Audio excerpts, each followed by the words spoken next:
Oke. Di sini gue duluan aja ya, berarti. Iya, Was, boleh lu dulu. Bentar ya. Betul aku izin on cam ya, izin off cam ya guys. Takut jaringannya jelek.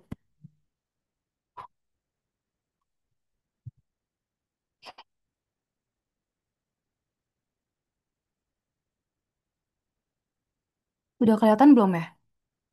Kelihatan, Kak. Oke. BTW, gue sama Faris juga udah ngasih catatan ke kalian di nanti di Drive Flutter harusnya ada. Jadi siapa tahu bisa ngebantu kalian untuk baca-baca gitu. Oke, kita langsung aja ke soal yang pertama. Nah, ini soal yang pertama ada jika status, oh ya, BTW katanya ujiannya bakal Pilgan juga ya. Mungkin kalau misalnya di kita tuh ada Pilgan 20 soal dan materinya seputar kayak DPS, IPS, terus teacher, sama nanti ada kayak terkait MAP gitu-gitu. Oke, lanjut. Yang pertama, jika status residen antara pemberi kerja dengan pegawai yang ditugaskan untuk melaksanakan pemberian jasa atas nama pemberian kerja berbeda, atas nama pemberi kerja berbeda, maka dalam penerapan artikel Dependent Personal Services untuk memajaki penghasilan yang diterima oleh pegawai tersebut akan mengacu pada teks treaty sesuai dengan status residen pemberi kerja. Nah, jawaban aku di sini salah. Kenapa? Karena yang pertama, saat kita mengerjakan DPS itu perhitungannya akan di-split. Jadi yang pertama, untuk DPS ini pertama banget itu kita nentuin aspek BUT-nya dulu. Nah, aspek BUT-nya itu refer kemana? Nah, aspek BUT-nya itu kita akan refer ke artikel 5 dan 7 kayak yang kemarin kita belajar. Artikel 5 kan terkait BUT. Nah, nanti di artikel 7-nya itu terkait bisnis profitnya atau pemajakannya, hak pemajakannya gitu. Nah, baru nanti kan karena si pegawai ini dapat remunerasi ya atau gaji gitu. Nah, baru nanti kita pakai tax treaty antara pegawai dan si pemberi kerjanya. Baru itu nanti pakai artikel eh pokoknya refer ke yang tiga syarat artikel di PS itu. Nah, itu baru pakai si artikel di PS gitu. Nah, jadi ketika refer ke tax treaty, itu untuk pemberi kerjanya. Namun ketika menentukan aspek penghasilannya atau gaji, baru itu ke tax treaty dari residen dari pegawainya gitu. Oke, dah. Mungkin lanjut, Faris, soal 2.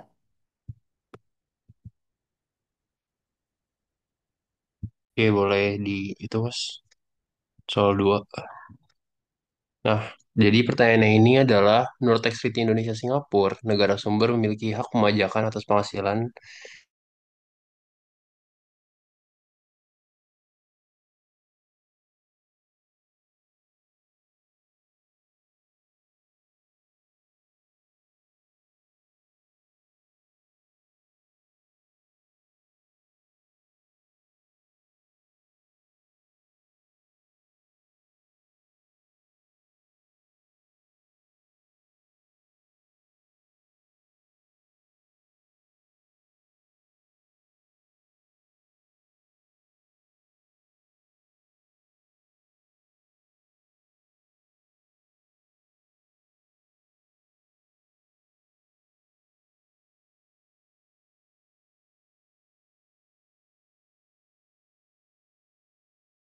Sorry, sorry. Jaringan aku hilang. Udah. Kelihatan nggak? Udah. Tadi gue juga kelempar sih. Dah. Sorry. Jadi soalnya menurut teks treaty Indonesia Singapura, negara sumber itu memiliki hak pemajakan atas penghasilan dari jasa yang diterima oleh tenaga ahli profesional jika di negara sumber tersebut terdapat fixed base dan tenaga ahli tersebut memberikan jasa di negara sumber sesuai TAMTES yang diatur. Nah, ini jawabannya itu adalah B, salah. Kenapa? Kalau kita lihat di artikel 14 teks treaty Indonesia Singapura dijelaskan itu terdapat dua alternatif nih. Yang satu mempunyai fixed base atau dia itu tinggal di Indonesia mencapai atau lebih dari 90 hari. Boleh dibuka nggak ininya? Teks treaty-nya, Ras. Biar jelas aja sih. Oke, bentar Soalnya ya. di sini, oke. Apa mau gua aja yang share screen? Bentar. Tax Treaty Indonesia Singapura kan ya berarti? Iya. Wait,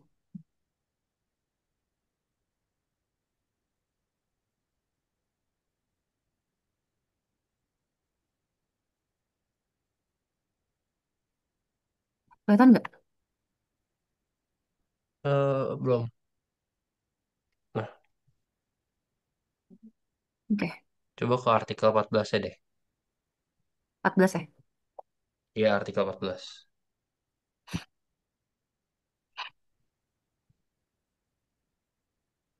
Dah. Sebentar, gue masih loading soalnya. Nah, itu kan ada tulisannya tuh. Di kata-kata or yang di abis A itu kan, if he has a fixed base, regularly available to him in another contracting state for the purpose of performing his activities. In that case, only so much of the income is attributable to that fixed base may be taxed in that other contracting state or. Nah, tadi di soal itu tulisannya itu dan. Kalau dan berarti itu syaratnya kumulatif. Beda sama dia atau. Kalau atau itu bisa alternatif atau pilih salah satu. Jadi jawabannya yang nomor dua itu adalah B, itu salah. Itu. Mm. Ini Jadi harus gampang lah ya. benar-benar diperhatiin. Iya, gampang tapi banyak yang keliru gitu. Oh iya benar. Karena jujur Oke. gue kemarin juga agak nggak ngeh sih. Mm-mm. Tuh. Oke, lanjut ya. Lanjut aja sih, Was. Oke, kita lanjut ke soal 3. Berarti kalau ada yang nanya, nanya aja ya guys. Ini yang pertama, soal yang ketiga itu, metode penghindaran pajak berganda internasional yang dianut oleh Indonesia adalah metode pembebasan pajak terbatas. Nah, itu aku jawab salah karena penjelasannya di sini. Kita lihat di pasal 24, itu terkait tentang pengkreditan pajak. Itu pajak yang dibayar atau terutang di luar negeri atas penghasilan dari luar negeri yang diterima atau diperoleh wajib pajak dalam negeri boleh dikreditkan terhadap pajak yang terutang berdasarkan undang-undang ini di dalam tahun pajak yang sama. Nah, makanya di sini kita bisa langsung eh, mengetahui kalau misalnya Indonesia itu metodenya itu pengkreditan pajak gitu. Nah, ini metode pajak berganda itu ada dua ya guys. Yang pertama, kredit method. Nah, kredit method ini kan terkait pengurangan pajak terutang karena udah dipotong dan udah dibayar. Nah, yang pertama itu ada full credit. Nah, full credit ini itu terkait domicile country-nya worldwide income. Nah, contohnya kayak gini. Di domicile country worldwide income itu dapat 500. Nah, source country yang pertama itu nyumbang 250, terus source country kedua nyumbang 800, source country ketiga nyumbang 300. Nah, tax rate-nya itu kalau misalnya di WWI itu 22%. Nah, di yang pertama itu ada 30%, yang kedua dia ada 40%, yang ketiga itu ada 20%. Nah, makanya di sini kalau misalnya kita kali income kali tax rate itu dapat 407, 75, 320 sama 60. Nah, jumlah kredit pajak luar negeri berarti totalnya ada 455 dong. Nah, sedangkan pajak domicile country ini hanya 407. Maka nantinya tuh akan menyebabkan lebih bayar. Kayak misalnya kayak ngitung biasa kalian ngitung income tax dikurang sama kredit pajak itu kalau misalnya di sini di total itu nantinya akan lebih bayar gitu. Nah, nanti karena itu lebih bayar kan berarti negara domisili akan rugi kan. Nah, itu tuh nanti harus menombok selisih dari kredit tersebut gitu. Nah, sehingga nantinya tuh besarnya kredit pajak itu nggak boleh melebihi pajak yang dipotong di domicile country. Sehingga yang nantinya bisa menjadi kredit pajak yaitu sebesar 407. Jadi, nantinya tuh source country itu total yang bisa dikreditin tuh sejumlah dari sejumlah income tax yang terutangnya itu loh 407 ini kalau misalnya kita pakai metode full credit method. Nah, terus nantinya kan akan nihil gitu. Jadi pajaknya tuh nggak ada kurang bayar ataupun lebih bayar gitu. Itu kalau pakai full credit method. Nah, terus lanjut yang kedua itu ada ordinary credit.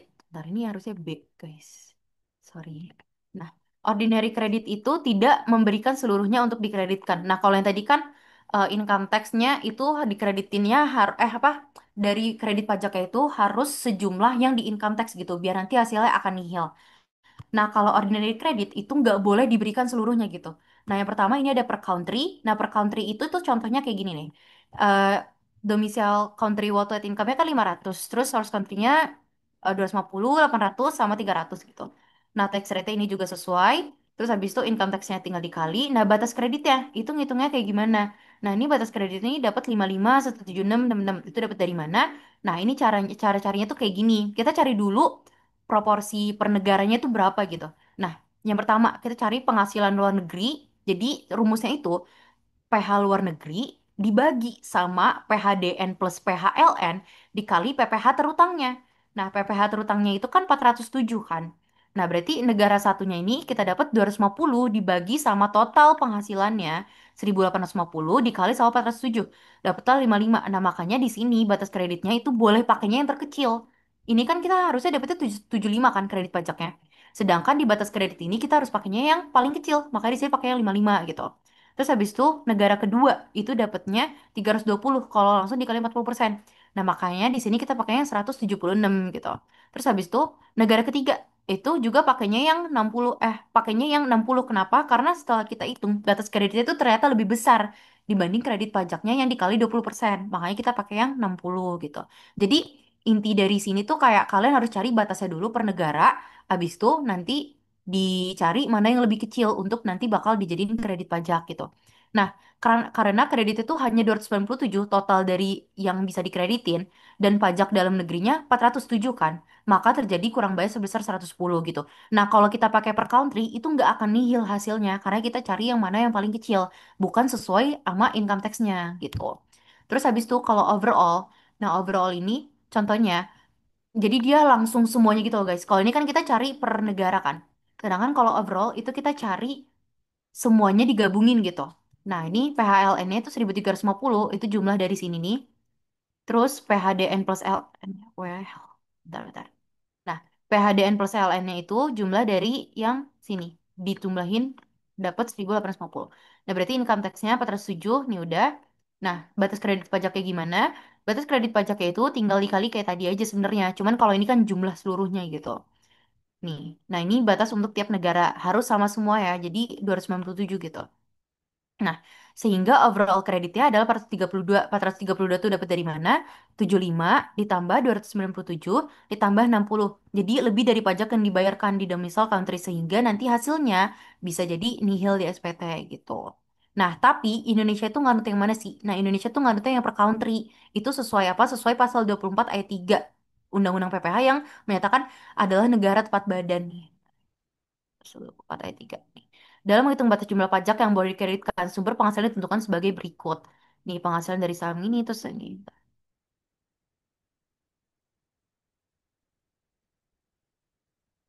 Mana sih, Riz? Kok waktu itu gue nemu ya? Pokoknya itu deh, Kredit ya. guys. Nah, ini nih. Yang ini kan ya? Ya itu, pokoknya. Ntar Nah, gue cari terus dulu. lanjut, itu juga diatur di PMK 2 tahun 2018, yang dimana itu terkait pelaksanaan pengkreditan pajak atas penghasilan dari luar negeri. Nah, terus dalam menghitung kredit pajak luar negeri itu juga tidak boleh memperhitungkan kerugian di luar negeri. Jadi kalau misalnya nanti kalian ada rugi, itu nggak boleh dimasukin ya guys. Nah, meskipun dalam pasal 6 kan kerugian tuh atas selisih kurs tuh boleh kan dikurangkan kalau di PPh Badan. Tapi kalau perhitungan PPh 4 itu perlu diperhitungkan kembali misalnya ini contohnya ya, misalnya kalian tuh punya deposito di BNI Singapura ditanamkan deposito 1.000, terus exchange rate-nya 12.000. Nah, ketika diakui obligasinya itu jadi 11.900 rate-nya, maka akan ada selisih kurs kan sebesar 100.000 ini. Nah, dalam menghitung PPh 24, 100.000 itu tuh harus ditambahkan ke perhitungan kredit method gitu. Terus yang kedua, metode yang kedua itu ada exemption method. Nah, ini soal yang tadi gitu. Soal yang tadi kan bilang kalau misalnya Indonesia itu pakainya yang metode pembebasan pajak terbatas kan. Nah, itu nggak salah. Kenapa? Karena Indonesia itu pakai yang kredit pajak gitu. Nah, exemption method ini contohnya tuh kayak ya udah lu tinggal dikecualikan aja kalau misalnya negara domisile nggak mau memajaki kayak ya udah gitu. Nah, terus yang pertama ada full exemption. Contohnya tuh kayak fasilitas IKN nih. Jadi kalau fasilitas IKN kan misalnya eh, kalian mau investasi di sana itu dapat fasilitas kayak full tax holiday gitu. Nah, itu source country-nya misalkan berarti kan Indonesia. Nah, berarti hak pemajakannya itu ada di domisili kan. Nah, nanti itu kalian akan mendapatkan fasilitas sebesar full tax holiday. Kalau nggak salah, full tax holiday-nya juga cuma berlaku berapa tahun gitu. Nah, terus contohnya tuh ada lagi misalnya PTA memiliki saham di negara B gitu. Maka perusahaan negara B-nya itu misalnya XLTD itu membagikan dividen 80 gitu. Terus ada usahanya juga 100, terus ada salesnya 10. Nah, jika kita menggunakan direct invest, maka penghasilan usaha dalam negeri yang dimiliki itu 100, nah dividen XLTD-nya 80 kan. Penjualannya juga 10. Nah, karena direct invest, maka dividen tidak diinkut ke perhitungan pajak gitu. Itu kayak misalnya dividen itu ditanamkan kembali Indonesia atau tidak ditanamkan kembali Indonesia gitu. Nah, kalau misalnya nggak ditanamkan kembali Indonesia, nah penghasilan dividen yang dalam negeri yang dimiliki 100 tadi, karena tidak, maka dia bisa di-include ke perhitungan pajak gitu. Jadi kalau misalnya dividen itu gak diinvestasikan kembali di Indonesia, itu bisa di-include ke perhitungan pajak. Tapi nantinya itu akan menjadi kredit pajak gitu. Tapi kalau misalnya dividennya ditanamkan kembali di Indonesia, nah itu berarti nggak menjadi objek pajak gitu. Maka nggak boleh di-include ke perhitungannya gitu. Terus habis itu yang kedua ada metode progressive exemption. Nah ini progressive exemption tuh kayak ada layernya gitu loh. Nah nanti akan ada sampai jumlah tertentu maka nanti akan di-exempt gitu. Contohnya tuh kayak tax treaty Indonesia Jerman. Nah itu ada di kalimat pertama di paragraf pertama in the case of dividends exemption shall apply bla bla bla bla terus gini sampai bawah. Gitu sih guys. Makanya di sini kita pakainya yang kredit pajak. Ini ada yang nanya. Bentar. Kak izin tanya deh, karena di kita tahun ini cuma diajarin full credit versus partial credit. Nah, kalau ordinary itu masuknya kemana ya? Kayaknya ordinary tuh kayak partial credit deh menurut gue. Ya nggak sih, Riz? Iya, Kalau soalnya di, kalau tadi, mm, Nah, karena dia kalau di hitungnya sisi kan, ini kan bilangnya Indonesia pakai ordinary credit yang per country dan rumusnya PHLN dibagi PH gabungan dikali PPHDN. Tapi rumusnya itu bukannya PHLN per PH gabungan dikali PPH gabungan ya, Kak? iya kan bener nggak sih? Rata 7 udah PH gabungan ya sih Pada pajak setuju tuh penghasilannya. sebenarnya ini soalnya domicile country worldwide income. Ini aja kali was penghasilan di Indo gitu aja nggak sih was biar nggak bingung. Iya sih, bentar-bentar. 407 bener kok guys. Nih kalau tadi 1.850 kita kali 22% itu hasilnya dapat dari Ya, ini 407 207 tuh total ini ya, guys. mm DN plus L. Ini kayaknya dari gue salah, PH. maksudnya salah nulis rumusnya deh. Ini tapi bener, maksudnya tuh PH terutang di dalam negeri. PH terutang di dalam negeri tuh 407 udah include PHLN plus Hmm. PHDN. Mungkin gue carinya PH terutang aja kali ya, nggak usah DN. Oh, PPH terutang DN-nya iya was betul. Iya, kayaknya Nah, itu bikin dah bingung. betul. Oke, Dah. oke, sip-sip. Aman ya. Ada lagi guys yang mau tanya. Mungkin ini agak bingung ya, karena kita tuh waktu itu diajarinnya sama, kayak beda dosen gitu, bukan sama Buning.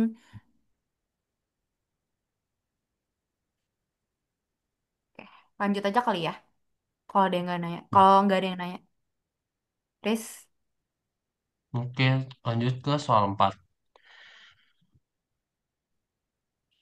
Oke, soal 4 ini adalah Mr. Andrew, seorang guru residen Amerika dikontrak dan mengajar di UI selama 2 tahun, tahun 2002 dan 2003.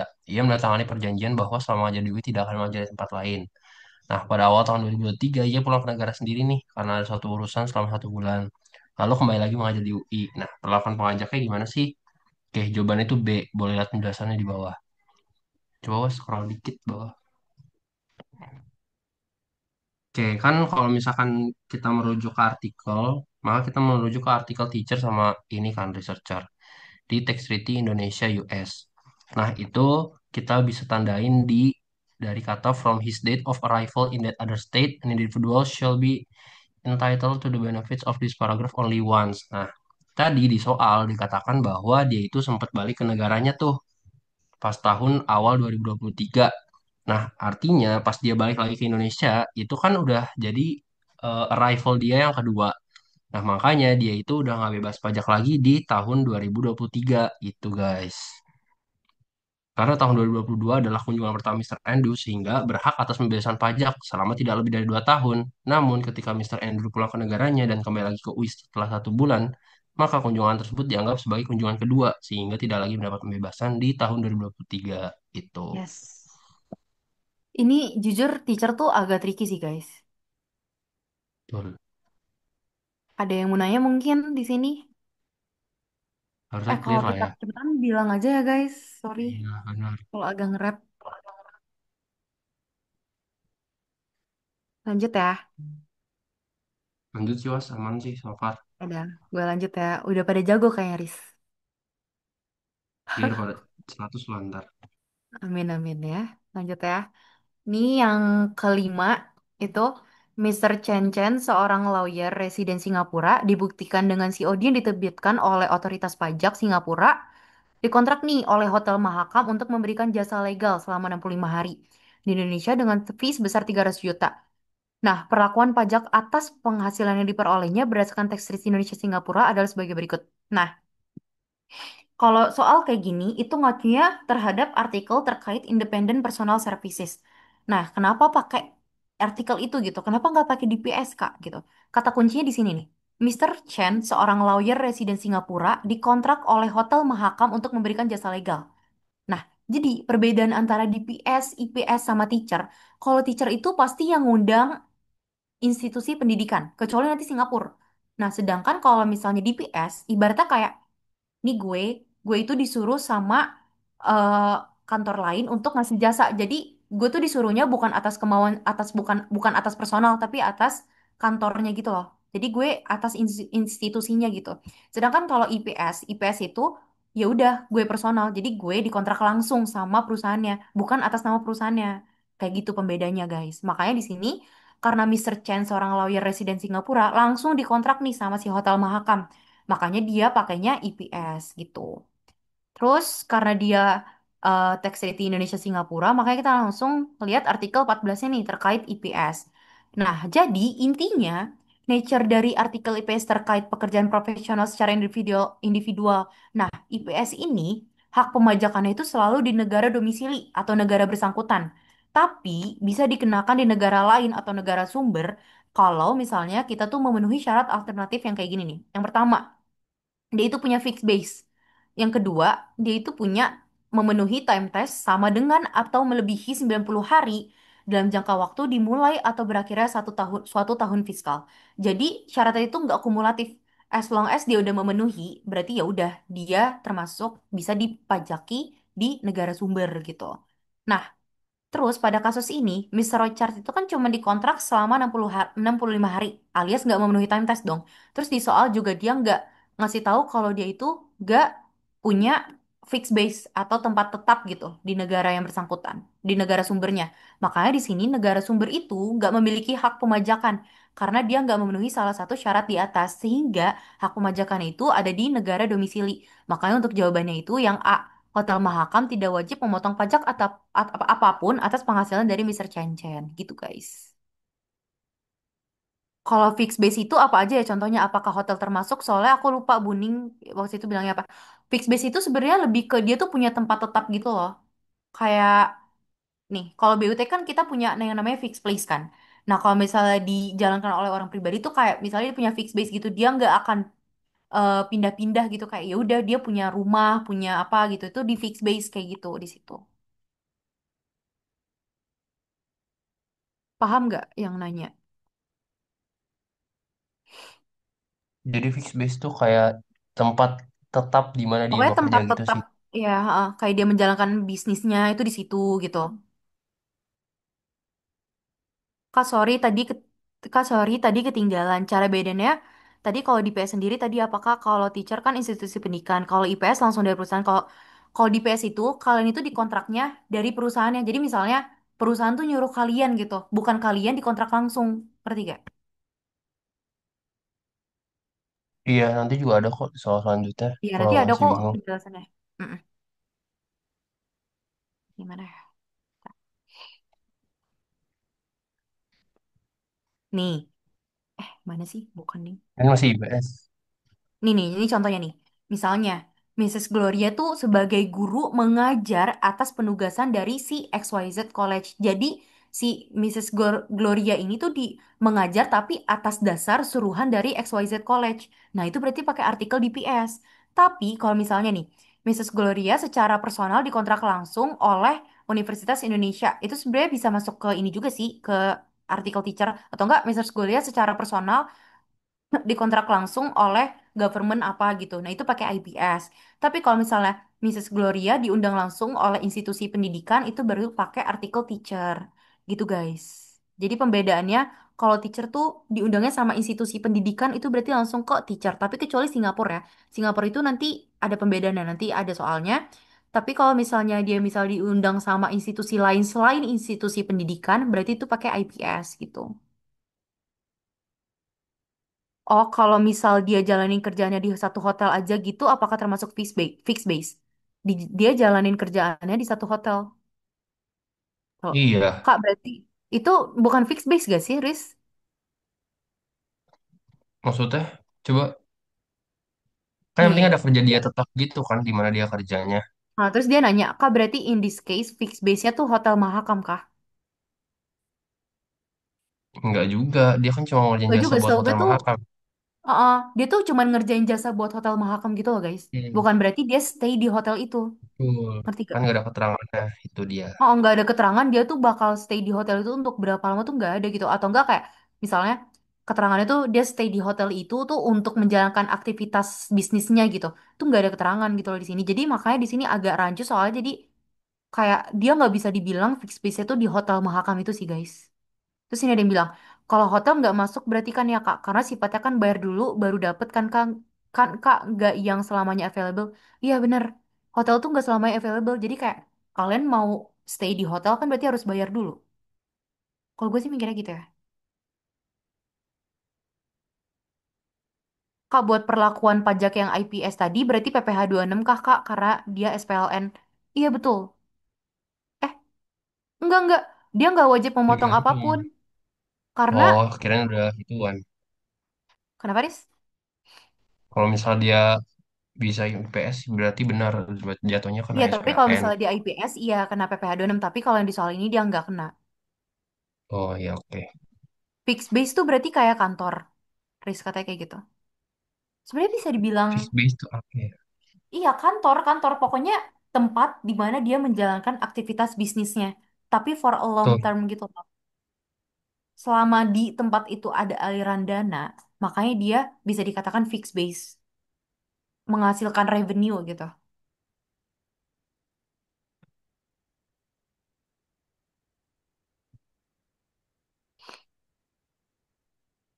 Ya enggak? Benar kok, Mas. Oke. Kayak gitu pengertiannya. Oke, sip. Lanjut ya. Ada yang mau nanya lagi mungkin atau lanjut? Oh nih, ada chat lagi.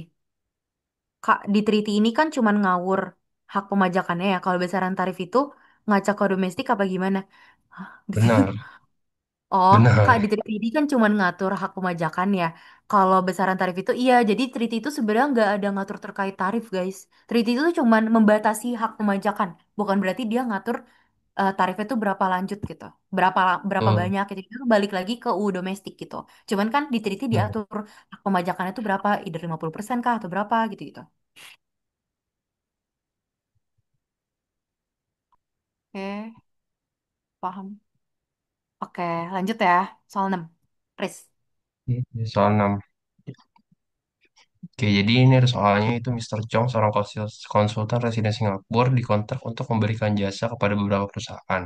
Pertama itu ada PT Buni yang dilakukan dari 1 Maret sampai 30 April dengan fee 200 juta. Kemudian ada PT Wira dilakukan 1 Mei sampai 15 Juli dengan fee 250 juta. Terkait hal tersebut, pelakuan mata perpajakan Mr. terkait perlakuan tersebut, perlakuan pajak atas penghasilan Mr. Chong adalah, oke, jawabannya itu adalah B. Kenapa? Pertama ini kita harus lihat dulu dia itu pakai artikel mana. Kan udah jelas bahwa Mr. Chong ini independen, gak dependen atau gak terkontrak sama ikatan lain, maka dia pakai IPS, yaitu artikel Independent Personal Services. Nah, kita lihat nih, berdasarkan artikel 14 Tax Treaty Indo SG, bahwa negara sumber dapat mengenakan pajak apabila terdapat fixed base atau stay di Indonesia atau mencapai tadi atau dia itu stay di Indo itu mencapai atau melebihi 90 hari. Nah, kalau kita lihat perhitungannya nih, PT Buni, yang pertama itu kan dia dari tadi 1 Maret sampai 30 April. Kalau kita hitung itu 61. Kemudian tadi PT Wira, gue lupa tadi PT Wira 1 Mei sampai 15 Juli, kalau kita hitung itu 76. Nah, dalam praktik di lapangannya, kalau kita lihat artikel 14 tentang IPS ini, dalam menghitung time test tetap pada melihat masing-masing kontrak. Jadi, antara si kontrak PT Buni sama PT Wira ini nggak boleh digabung nih. Kayak kalau misalkan BUT kan bisa tuh kalau digabung kalau yang ada syarat-syarat itu kan. Cuman kalau IPS itu nggak bisa digabung guys, karena dia itu udah beda nih antara kontrak satu sama kontrak lainnya. Walaupun misalkan PT Buni 61, terus PT Wira 76, berarti kan kalau ditambah itu kan udah lebih dari 90 hari, tetap gak bisa guys, karena masing-masingnya itu time testnya dilihat dari kontraknya. Nah, kemudian kalau kecuali dalam misalkan PT Wiranya udah 90 hari nih atau udah 91 hari, berarti kan udah jadi, maksudnya udah bisa kena pajak di apa namanya di PT Wira. Berarti itu kalau untuk menghitung kena pajak penghasilannya di Indo, dia itu dilihat dari time test dari PT Buni.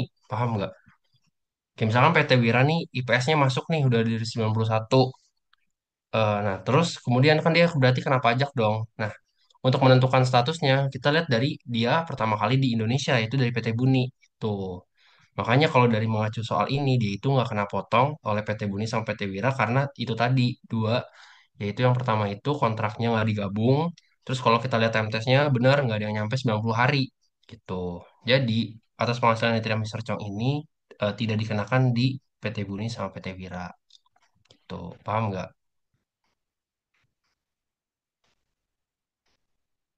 Itu sih, kalau misalkan tadi, kalau seandainya misalkan PT Wiranya itu udah 90 hari, berarti dia itu kena pemotongan di PT Wira. Cuman kita lihat dulu dia kena PPh 6 atau PPh satu. Karena tadi menentukan status residennya apa dia SPLN atau SPDN gitu. Itu sih. Oke, dan nanya, Kak, tapi kalau kontraknya sama PT Buni, dua-duanya tetap bisa digabung apa enggak? Bisa dong.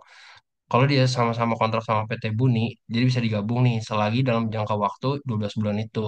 Sebentar, gue kayak harus lihat dulu deh tax treaty Indonesia Singapura. Ini gue buka aja, Riz. Oh, buka aja.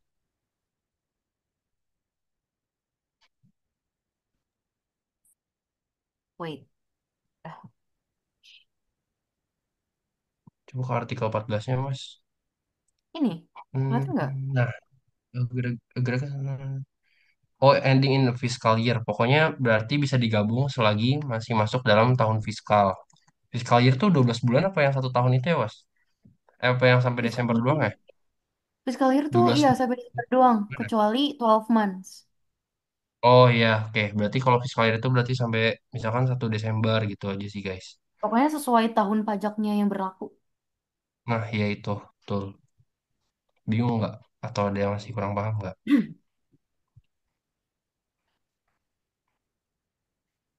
Berarti kalau di kontak PT Buni cuma 91 hari itu kena PPh 6. Sedangkan kalau udah 184 hari kena PPh satu gitu nggak, Kak? Yes, betul. Jadi kalau misalkan dia di PT Buninya udah 91 hari, berarti kan kalau SPDN kan 183 tuh. Jadi dia masih 91 hari, berarti dia masih kurang kan? Berarti dia masih masuk SPLN. Oleh karena itu kenanya PPh 6, berarti 20% kali remunerasinya. Nah, cuman kalau misalkan dia sampai PT, sorry, maksudnya kalau di PT Buninya udah lebih dari 183 hari, berarti dia itu kenanya PPh satu karena dia udah jadi SPDN gitu. Terus oh iya, gue juga mau kasih info, misalkan nih di PT Buninya itu udah 91 hari. Terus di PT Wiranya itu cuma 70 hari. Berarti di PT Wiranya itu nggak kena, guys. Jadi dia cuma kena di PT Buninya. Ini gue kasih ini aja ya. Nanti gue tambahin kok di notesnya nanti. Semisal PT Buninya itu udah 91 hari, berarti dia masuk dong IPS ini. Berarti negara sumber bisa memajaki kan. Nah, cuman PT Wiranya itu dia cuma 75 hari. Berarti dia itu dipotong di PT Buni tapi nggak bisa potong di PT Wira karena dua itu tadi, karena dia itu nggak bisa digabung kontraknya gitu. Jadi dia itu kalau IPS lihatnya itu dari masing-masing kontrak PT-nya itu. So far aman lah ya.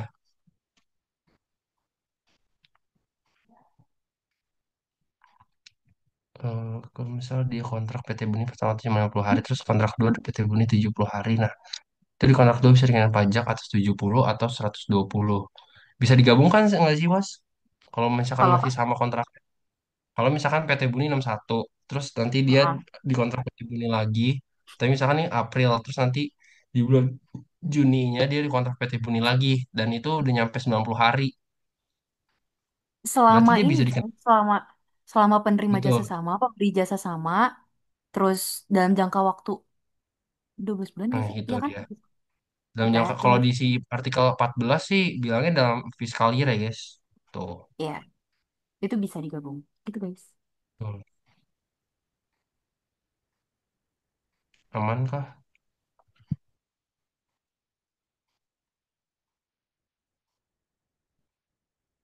Pokoknya dia lihat aja di masing-masing kontraknya. Misal ada PT ABC lagi. Nah, itu lihat lagi time testnya berapa gitu. Terus begitu, dilihat time testnya berapa. Berarti atas 70-nya aja yang kena nggak bisa full 120-nya. Berarti dia kenanya di kontrak keduanya karena yang kontrak pertamanya itu dia masih 50 hari gitu. Itu sih. Bukannya dalam jangka waktu 12 bulan ya, Riz? Itu kalau jangka waktu 12 bulan itu kalau dia BUT was. Cuman kan kalau ini kan kita bahas Iya artikel deh. IPS nih. Artikel Iya. 14. Tuh. Nanti gue... Oke. Boleh Ada yang lanjut nanya. lagi. Ya udah gue lanjut ya. Iya.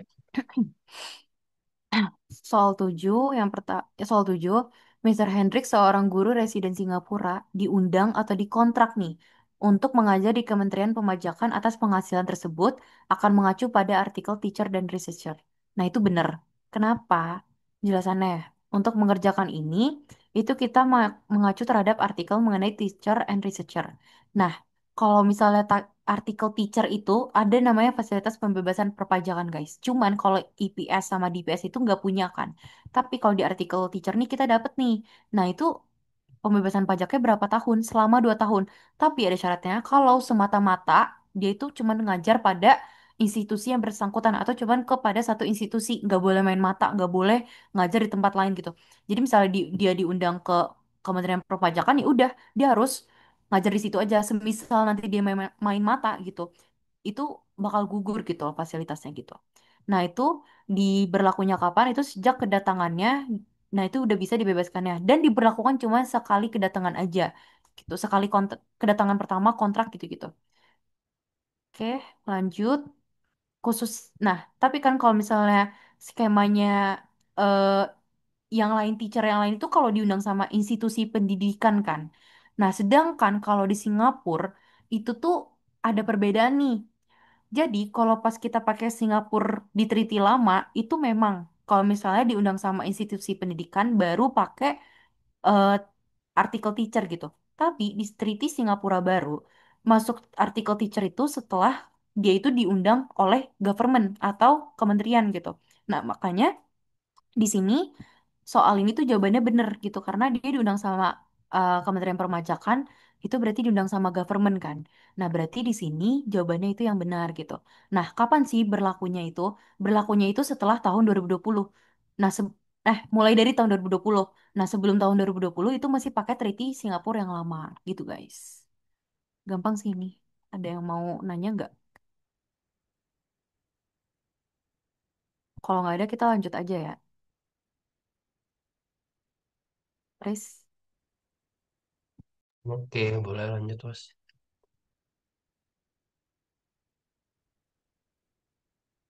Oke, ini ada nomor 8. Ada Mister Lipung, residen Singapura, ditugaskan oleh King Company residen Amerika untuk mengerjakan jasa atas nama King Company kepada PT Abadi di Indonesia. Pemberian jasa Indonesia berlangsung selama 125 hari. Mister Lipung mendapat remunerasi sebesar 35 juta per bulan langsung dari King Company Amerika. Jika King Company terbentuk BUT di Indonesia, maka gaji Mister Lipung tidak akan dibebankan sebagai biaya BUT. Perlakuan pajak atas penghasilan Mister Lipung adalah sebagai berikut. Nah, kita langsung ke penjelasannya aja nih. Nah, dalam kasus ini, Mister Lipung ini terikat nih oleh King Company Residen Amerika sehingga artikel yang digunakan adalah artikel DPS. Nah, kalau melihat siapa yang mengerjakan, jadi gini guys, kalau melihat BUT dari sini itu, sebenarnya BUT itu kita pakai tax treaty Indonesia Amerika. Cuman, kalau kita melihat pemajakan atas si karyawannya ini, kita itu melihat dari artikel si karyawannya ini. Apa sih maksudnya residensi karyawannya ini? Dalam hal ini, si Mister Lipung ini adalah residen dari Singapura. Nah, makanya tax treaty yang kita pakai itu adalah Indo-Singapura. Nah, cuman artikel DPS ini bisa dipakai kalau dia itu udah terbentuk BUT. Nah, oh ya sorry Mister Chong belum ganti. Nah, coba kalian buka deh artikel 5 BUT Tax Treaty Indonesia Amerika. Kalau nggak salah itu kan furnishing servicesnya itu kalau udah lebih dari 120 hari dia itu udah terbentuk BUT. Nah artinya ini kan dia udah terbentuk BUT nih yang di King Company Amerika di Indonesia. Berarti udah masuk dong.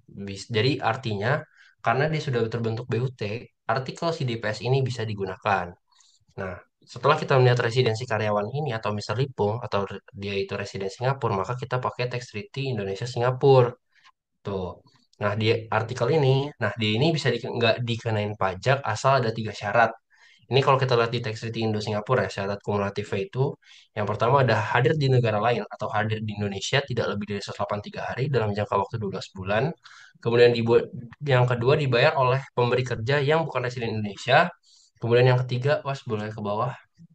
Biaya tersebut tidak dibebankan oleh BUT yang dimiliki pemberi kerja di negara lain. Nah, kalau kita mengaca dari soal, yang syarat pertama itu udah dipenuhi lah karena dia itu cuma 125 hari. Kemudian yang kedua memang benar dibayar oleh si pemberi kerja yang bukan resident Indonesia. Dan ketiga, tadi ada tulisan di soal, dia itu tidak dibebankan sebagai biaya BUT. Oleh karena itu, atas penghasilannya si Mister Lipung ini tidak dikenakan pajak di Indonesia berdasarkan artikel Tax Treaty Indonesia Singapura gitu. Adakah yang masih belum paham atau gimana? Boleh langsung nanya aja. Atau kalau mau langsung chat. Kak, kalau dia nggak terbentuk di US berarti gimana, Kak? Berarti kan no PI, no tax. Berarti dia nggak dikenain, berarti dia nggak ada Nggak bisa masuk taxnya. ke artikel DPS. Benar, nggak bisa masuk pakai artikel DPS-nya. Bahkan Karena dia itu nggak artikel DPS tuh kayak pengecualian doang gitu loh guys. Ibaratnya. betul, nggak terbentuk BUT, Kak. Benar. Ya, karena dia dari awal BUT aja udah nggak bisa. Karena artikel DPS ini tergantung banget sama BUT-nya gitu. Wow.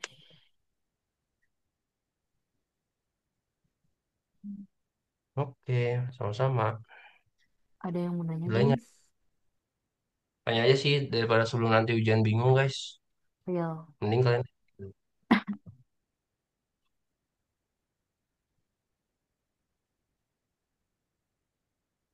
Oh, ada yang masuk chat ke gue. Mau tanya Oke. Kak, buat yang artikel teacher tadi, kalau dia diundang sekaligus oleh dua institusi pendidikan, itu termasuk main mata nggak ya? Iya, pokoknya harus diundang ke satu institusi aja sih. Makanya dia nggak bisa Betul. dapet nih kalau diundang sekaligus, apalagi oleh dua institusi pendidikan. Nggak boleh.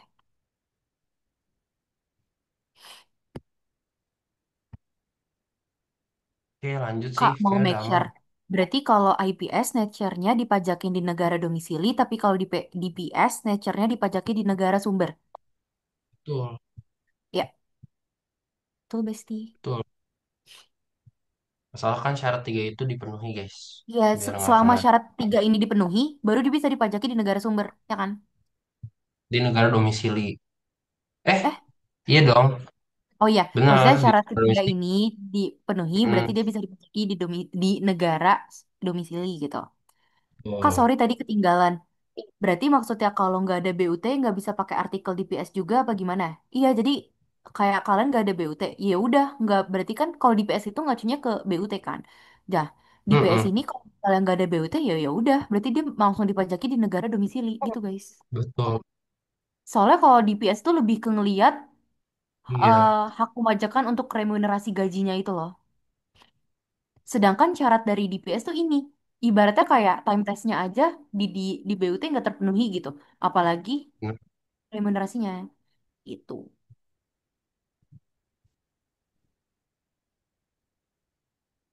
Ngerti nggak? Oke. Hah?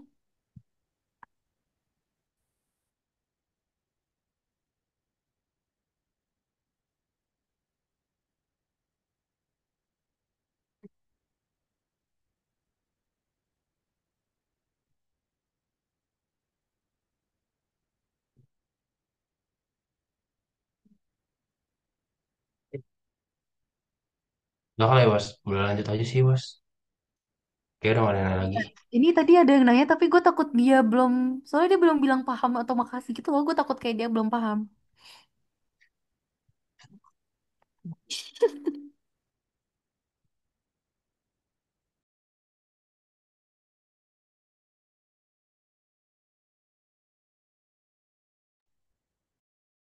Oke, ya udah lanjut aja kali, Riz. Lanjut aja udah, Was. Gila lu. Oh, gue ya? Tuh, ada chat masuk tuh. Oke, paham, makasih. Oke, udah. Ya udah, yang satu, ya udah. Terus lanjut, kita ke soal 9. Mr. Richard Lee, residen Singapura, seorang arsitek, ini dikontrak untuk memberikan jasa oleh PT Amanda nih. Dari 1 April sampai dengan 30 Mei dengan fee sebesar 250 juta. Selanjutnya, dia dikontrak kembali nih untuk memberikan jasa yang sama di Indonesia dari 1 Agustus sampai dengan 30 Desember 2023 dengan fee sebesar 500 juta. Nah, perlakuan pajak atas penghasilan Richard Lee ada sebagai berikut. Nah, ini kan dia dikontrak sama PT yang sama nih. Nah, ini ngacunya kemana? Nah, karena dia si Richard Lee-nya ini langsung dikontrak sama PT Amanda, berarti dia masuknya ke artikel terkait Independent Personal Services gitu. Nah, karena ini di Singapura, makanya kita langsung lihat ke artikel IPS-nya Singapura. Jadi intinya yang kayak tadi guys, IPS itu hak pemajakannya di negara domisili gitu. Nah, tapi bisa dikenakan di negara sumber kalau misalnya kita tuh memenuhi syarat alternatif tersebut. Nah, yang pertama dia itu fixed base. Yang kedua itu memenuhi time test sama dengan atau melebihi 90 hari dalam jangka waktu dimulai atau berakhirnya suatu tahun fiskal. Nah, ini syaratnya tuh nggak kumulatif. Lagi-lagi intinya ingat syaratnya tuh nggak kumulatif. Jadi selama salah satu terpenuhi ya udah gitu. Nah, pada kasus ini, Mr. Richardnya itu kan dikontrak, yang kontrak pertama itu 1 April sampai dengan 30 Mei. Nah, itu masih 61 hari nih. Berarti negara sumber tuh nggak memiliki hak pemajakan. Karena dia nggak memenuhi salah satu syarat di atas. Sehingga pada kontrak pertama itu, hak pemajakannya ada di negara domisili. Nah, di kontrak kedua, itu 1 Agustus sampai dengan 30 Desember 2023. Nah, Agustus 2023 itu 31, 30, totalnya udah 152 hari.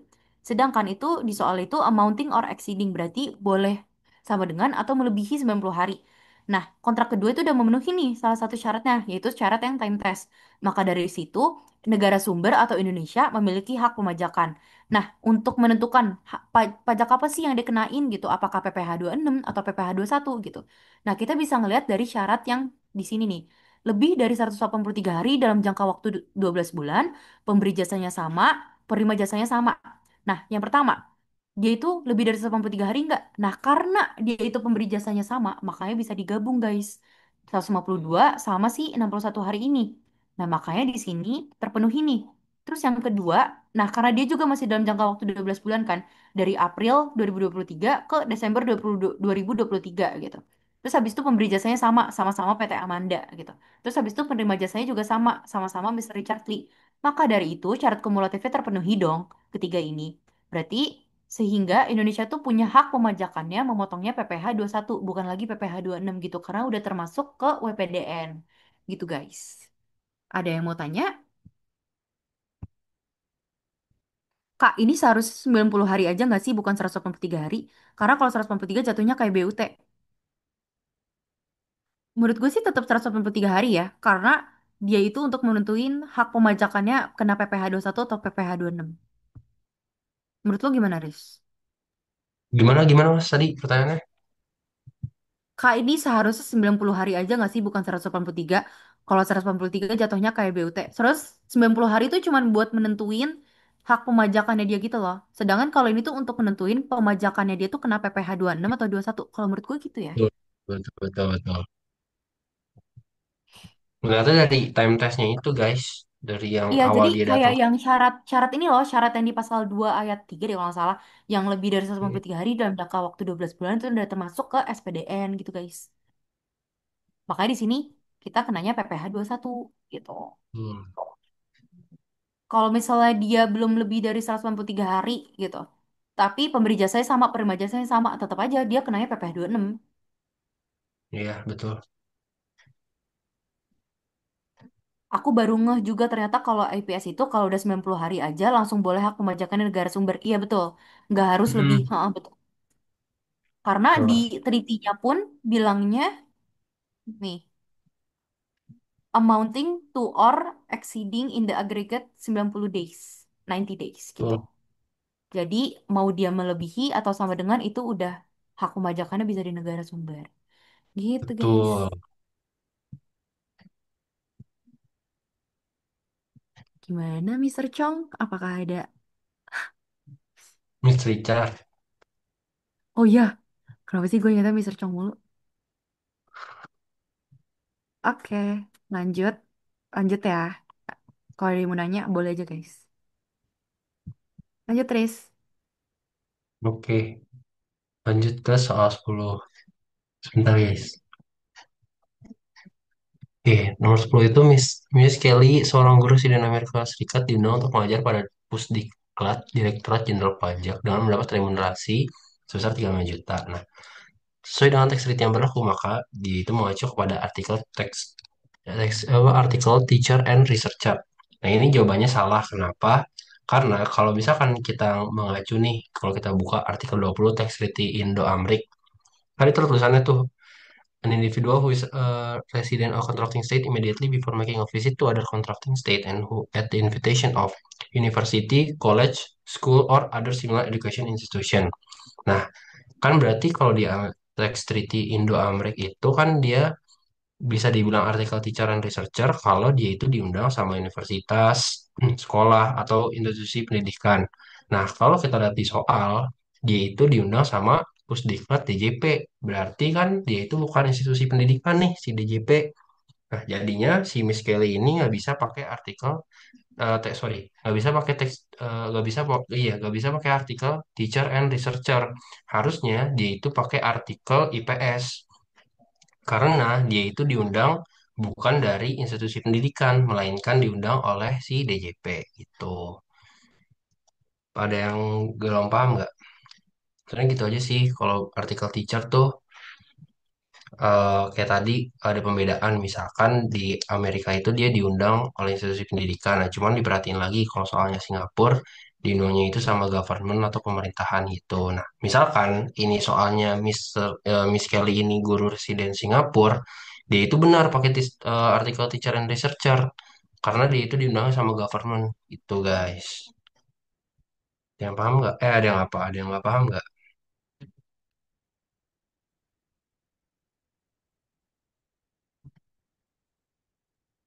Aman sih so far ya, harusnya. Ada yang ngechat lu nggak, Aman, Was? aman. Nggak ada. Aman ya? Udah pada jago, Oke. weh. Iya, daripada jauh bro. Lanjut aja sih Lanjut ya. kata gua. Iya, Apa? Lanjut ya. lanjut aja. Soal 11. Lagi juga Ini, bisa dilihat penjelasannya kok.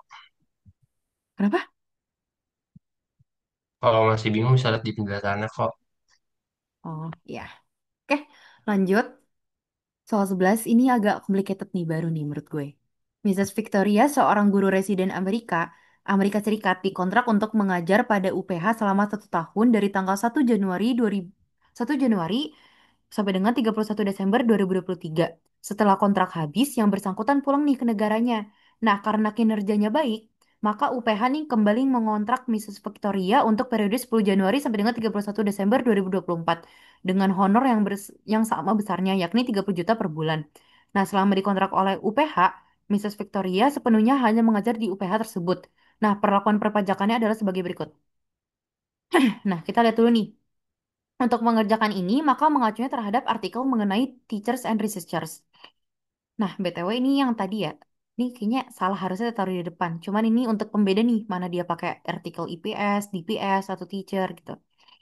Lanjut, ini juga yang kayak tadi, kalau artikel teacher ingat, dia itu akan dapat namanya fasilitas pembebasan perpajakan. Nah, fasilitas pembebasan pajak ini cuma berlaku selama 2 tahun. Kalau semata-mata dia itu mengajar pada institusi yang bersangkutan dan hanya diberlakukan sekali saja sejak kedatangannya dibebaskannya.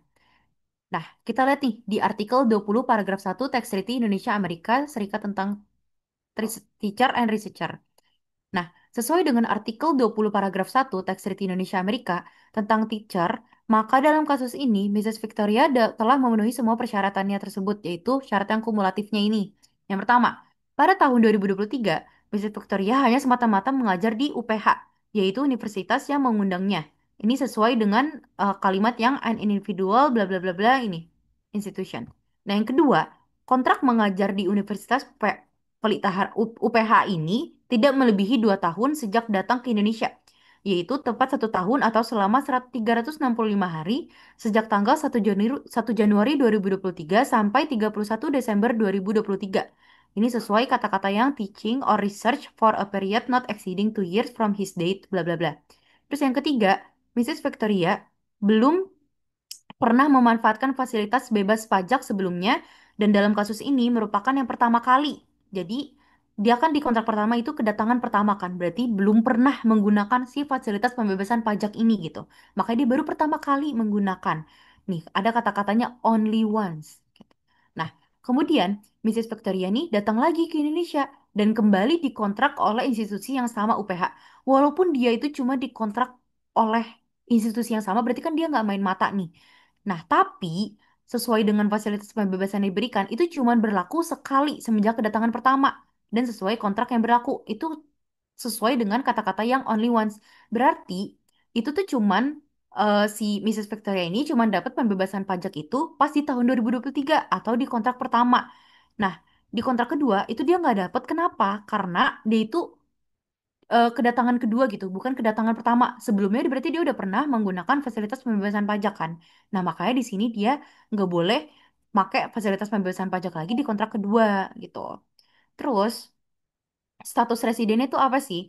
Nah, dalam hal penentuan pajak di Amerika, Amerika itu menganut asas kewarganegaraan atau citizenship. Nah, di mana selama Mrs. Victoria ini status kewarganegaraan masih sebagai warga negara Amerika, maka akan tetap menjadi residen Amerika. Ini sebenarnya FYI aja sih, guys. Nah, berarti ketentuan di Indonesia itu kan juga selama dia itu udah memenuhi time test Indonesia yang pasal 2 ayat 3 huruf A, itu lebih dari 183 hari dalam jangka waktu 12 bulan. Sedangkan dia itu di Indonesia udah 365 hari. Berarti udah melebihi syarat yang time test di SPDN ini dong. Makanya di sini ada yang namanya dual residence bagi si Mrs. Victoria gitu. Nah, kalau kayak gitu berarti dia harus mengacu kemana dong? Nah, dia harus mengacu ke yang tiebreaker rule itu. Nah, tiebreaker rule ini harus berurutan, guys. Yang pertama ada permanent home, vital interest, terus habitual abode, terus habis itu kewarganegaraan, dan juga penentuan residen ditentukan oleh otoritas pajak. Nah, berdasarkan artikel Fiskal Residen dan Interpretasi dari OECD Commentary, Mrs. Victoria ini memiliki economic interest dan professional connection yang kuat di Indonesia. Nah, sehingga, aku jadi Mrs. Rebecca sih. Sorry, bentar. Sehingga Mrs. Victoria ini merupakan fiskal residensinya di Indonesia gitu. Nah, sesuai dengan pasal 2 ayat 3 juga, karena Mrs. Victoria telah dikategorikan sebagai SPDN karena berada di Indonesia lebih dari 103 hari, maka UPH memiliki kewajiban untuk memotong pasal 21 PPh pasal 21 penghasilan Mrs. Victoria dari kontrak mengajar tanggal 10 Januari 2024 sampai 31 Desember 2024 gitu. Karena yang tadi di tahun pertama dia kan kena pembebasan pajak kan. Sedangkan di 10 Januari 2024 sampai 31 Desember 2024 dia nggak kena pembebasan pajak lagi. Karena itu udah kedatangan kedua gitu. Gitu guys. Jadi untuk jawabannya ini yang A. Cuman yang Mrs. Factoria hanya mendapatkan fasilitas pembebasan pajak pada kontrak pertama gitu guys. Lalu ada yang mau nanya. Jadi Kak, aku mau nanya. Ini kan maksimal 2 tahun ya. Misal dia udah lewat 2 tahun, terus balik lagi ke negara asalnya. Terus dia datang lagi karena diundang UPH. Nah, kedatangan kedua setelah 2 tahun itu akan tetap dapat fasilitas. Enggak. Ingat fasilitas pembebasan itu cuma bisa dipakai sekali kedatangan pas kontrak pertama doang gitu. Walaupun dia mau datang lagi gitu. Terus Kak mau tanya, yang Soleli itu tuh dia emang harus satu kontrak aja di institusi pendidikan itu kah? Kalau misalkan dia ada dua kontrak di waktu yang sama, tapi sama-sama dari institusi pendidikan, dia masih dianggap semata-mata atau udah main mata ya? Maksudnya satu institusi tuh kayak, ya udah misalnya nih, dia dalam kontrak yang sama diundang sama UI sama UPH gitu. Nah, yang kena, tapi yang diundang pertama kali cuma UI gitu. Berarti tuh dia cuma bisa dapat fasilitas pembajakan di UI gitu. Di UPH dia enggak. Ya kan, Riz? Kayak gitu maksudnya? Iya, betul. Pokoknya dia hanya boleh satu aja, guys. Iya, Nggak boleh walaupun main dia mata. sama-sama institusi pendidikan ya, itu enggak, ya harus satu doang gitu loh maksudnya. Mm-mm. Terus, atau enggak kayak gitu. Kayak atau sebenarnya as long as dia udah kedatangan kedua maka akan tetap gak boleh ya. Iya bener. Pokoknya kalau udah kedatangan kedua itu tetap gak boleh guys. Jadi dia cuma bisa dikenakan pembebasan pajak itu di kedatangan pertama, kontrak pertama gitu. Betul. Walaupun misalnya nih, yang kayak soal ini nih, dia kan sebenarnya institusinya sama ya, sama-sama UPH gitu. Terus dia pulang tapi datang lagi gitu. Ibaratnya kayak datang untuk ke kontrak kedua gitu. Nah, itu tetap gak boleh karena cuma berlaku Iya, untuk kedatangan pertama. Tuh. betul. Oke, Pan. Oke, sama-sama. Ada yang mau nanya lagi guys? Karena ini agak tricky sih emang.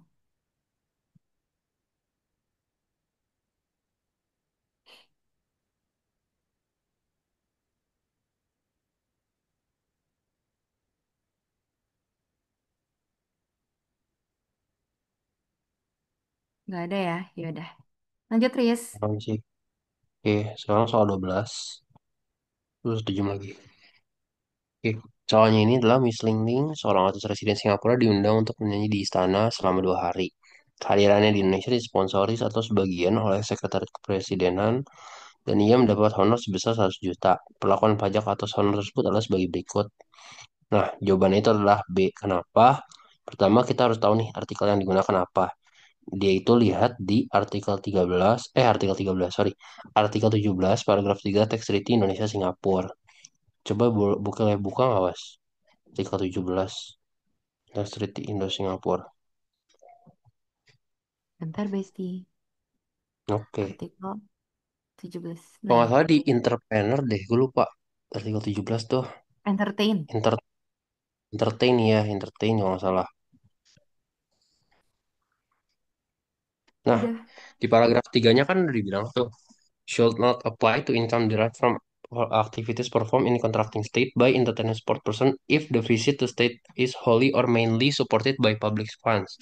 Tadi kan dia itu didanai sebagian oleh sekretariat kepresidenan. Nah, artinya dia itu nggak kena pajak nih. Baca deh akhirnya itu. The income is taxable only in the contracting state. Yang mana dia itu cuma taxable di negara domisilnya, bukan dari negara si sumbernya itu. Jadi atas penghasilan siapa tadi Miss Ling Ling ya, Miss Ling Ling itu tidak dikenakan pajak di Indonesia karena dia itu dibiayai atau didanai sama si sekretariat kepresidenan, baik itu setengah maupun keseluruhan. Tuh, coba boleh balik lagi nggak ke ininya, ke ya itu maksud gua.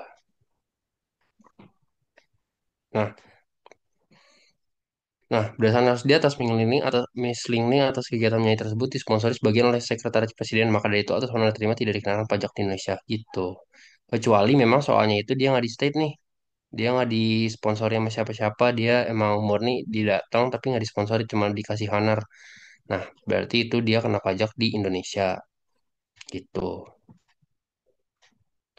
Yang disponsori itu harus dari negara residen atau negara sumbernya ya. Nah, dia disponsori itu boleh dari negara residen sama negara dari sumbernya. Coba lihat artikel treaty-nya lagi deh, biar mastiin aja sih. Kalau nggak salah ada kata-kata both. Nah, supported by public funds of one or both of the contracting state. Ini kata both-nya ini boleh keduanya. Jadi antara dia negara domisili yang provide atau dia yang sponsori atau dia negara sumber yang sponsori. Jadi boleh keduanya. eh, Kalau misalkan dia mau keduanya disponsori, berarti dia itu nggak kena pajak di negara sumber gitu. Paham nggak? Pokoknya selagi dia didanai atau disponsori lah, dia itu nggak kena pajak. Itu pengecualiannya di paragraf tiganya ini, artikel 17.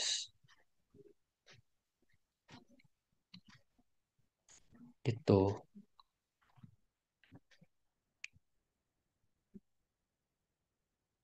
Jadi as long as disupport sama negara itu akan di-exclude dari objek. Betul. Jadi as long as dia disponsori oleh mau dia negara si residen yang sponsor atau negara domisili yang sponsor, dia itu tetap gak kena pajak. Dia itu kena pajaknya di negara domisil, bukan di negara sumber. Berarti negara Indonesia nggak berhak memajaki si penghasilan dari artisnya itu, gitu.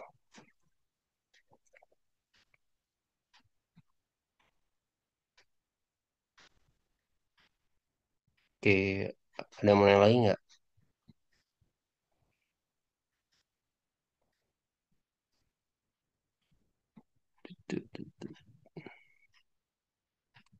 Harusnya aman nggak sih, Was? Nggak ada lagi kan ya? Aman-aman. Lanjut ya. Ya lanjut aja boleh sih. Well, cepet. Oke.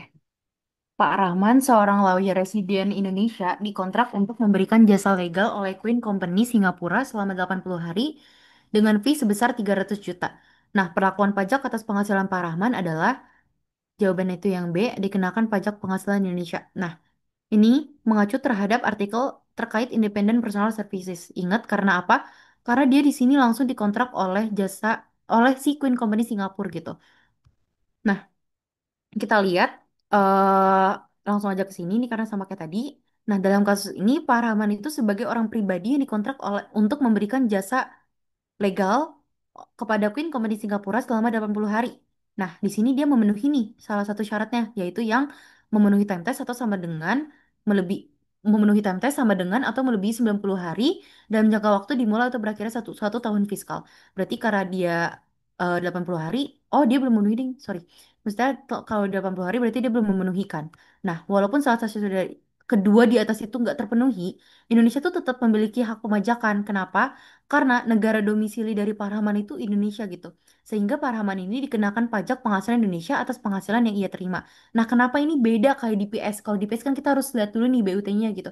Karena kalau IPS tuh lu langsung dikontrak sama perusahaan gitu loh. Jadi dia itu nggak melihat dia itu apa namanya dipajaki atau enggak gitu gitulah.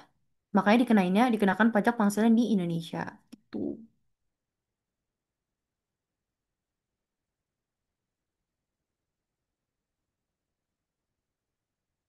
Ada yang mau nanya nggak?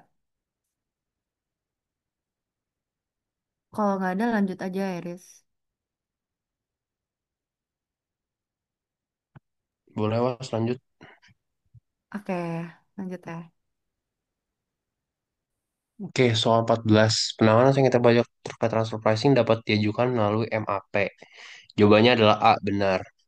Jadi ini sebenarnya ini ngambil dari apa catatan gue sih.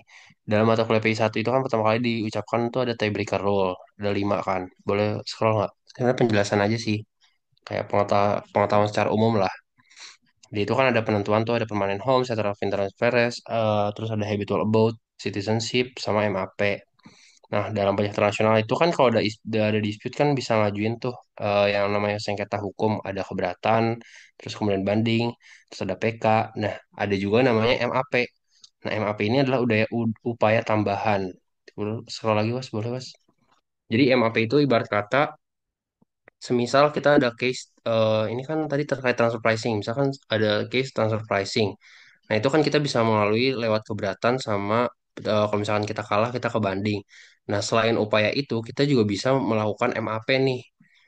Asalkan antara kedua negara tersebut setuju untuk melakukan MAP gitu.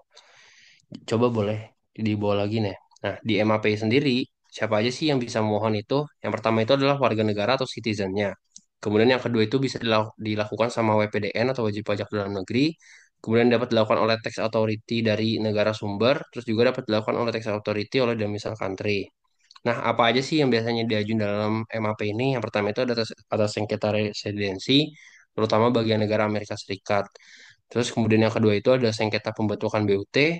Kemudian yang ketiga adalah sengketa terkait klasifikasi jenis penghasilan sama terkait sengketa transfer pricing. Nah, tadi soalnya itu kan tentang transfer pricing nih, apakah bisa diajukan dalam MAP? Jawabannya itu adalah bisa.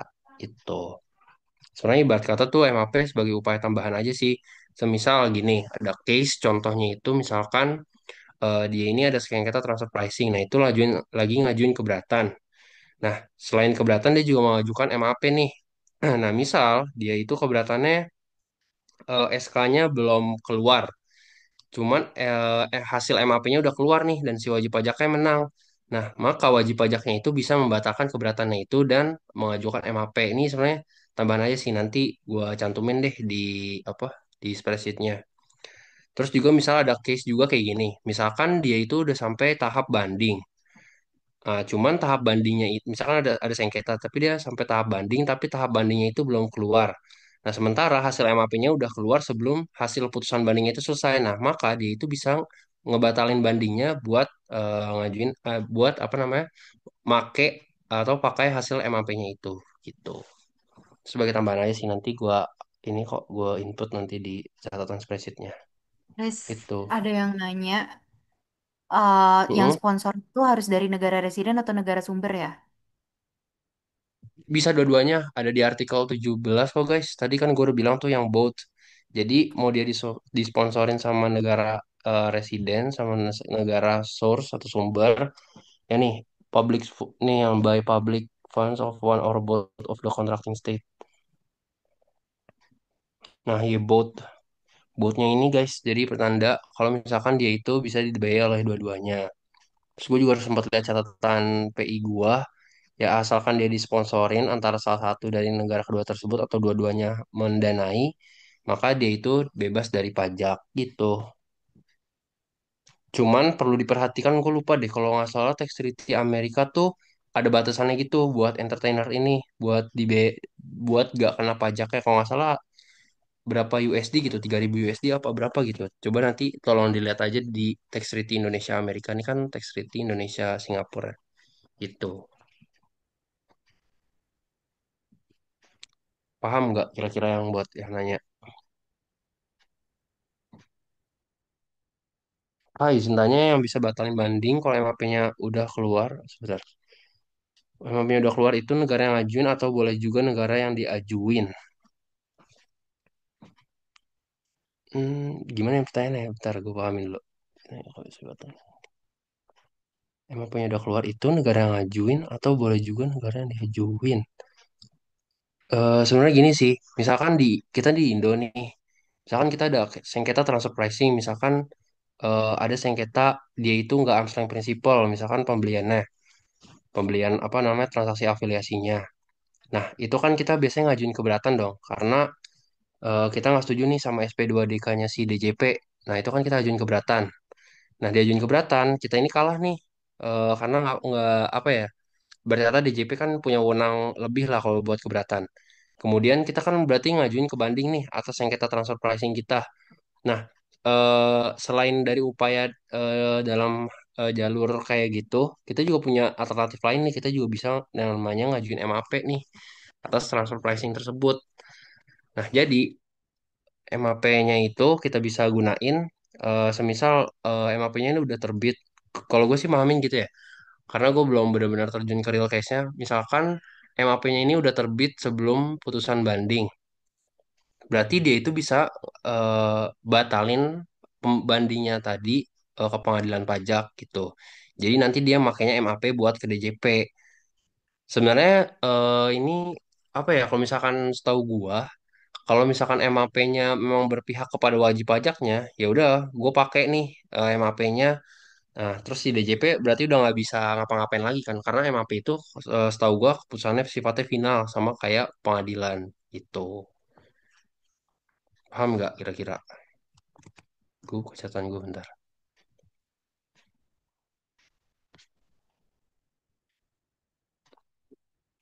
Karena bisa juga walaupun dia ngajuin keberatan banding, berarti MAP lebih tinggi dari banding ya Kak, berarti. Benar, karena MAP, iya benar, MAP itu lebih tinggi. Karena domestik itu bakal kalah sama peraturan lokal. Iya, domestik, sorry. Yang MAP itu lebih kredit bukannya karena yang Lex, aduh gue lupa, Lex superior dari lagi inferior. Kalau nggak salah karena itu. Oke, paham. Ada lagi nggak yang mau nanya?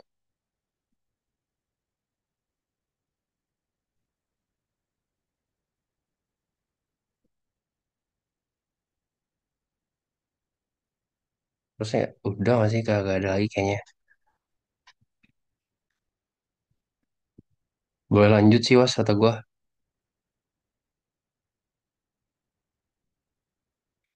Oke, wait.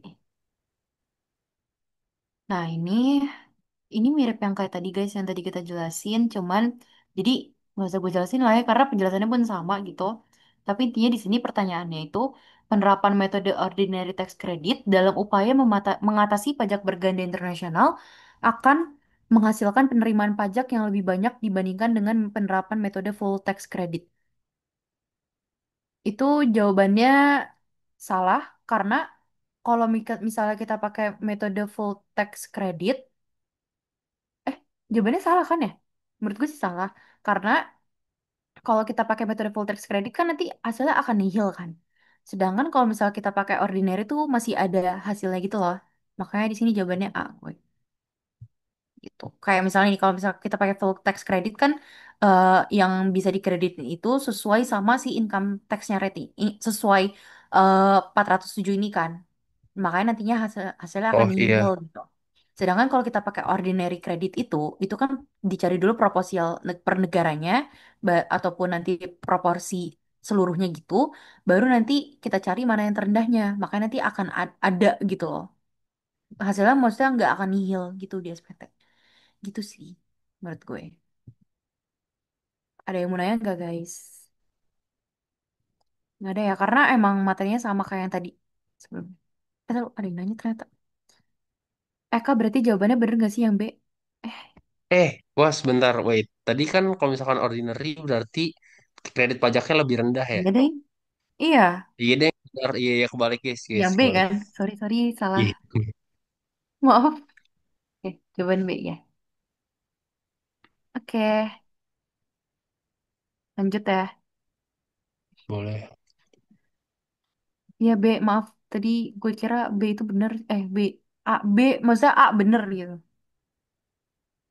Ya, sorry tadi Lanjut, guys. 16. Oke, soal 16. Sebenarnya ini, oke. Persyaratan untuk menerapkan reduced rate tax treaty dividen pada penghasilan bunga, dividen dan royalti adalah bahwa penerimaan tersebut harus merupakan residen negara treaty partner yang bersangkutan yang dibuktikan dengan adanya COD. Nah, jujur sebenarnya gue agak bingung nih guys, jawabannya antara benar atau salah. Karena kalau gue lihat di Per 25-nya, memang dia itu memang harus melampirkan COD eh, di form DJT-nya itu. Coba boleh ke bawah deh. Ini kan pertama itu kan asal seseorang itu bisa menerapkan reduce rate tax treaty itu asalkan dia itu bukan pelanggar penerima dari benefit dari tax treaty-nya itu. Ada di Per 25 PJ 2018 pasal 5. Boleh ke bawah nggak, Mas?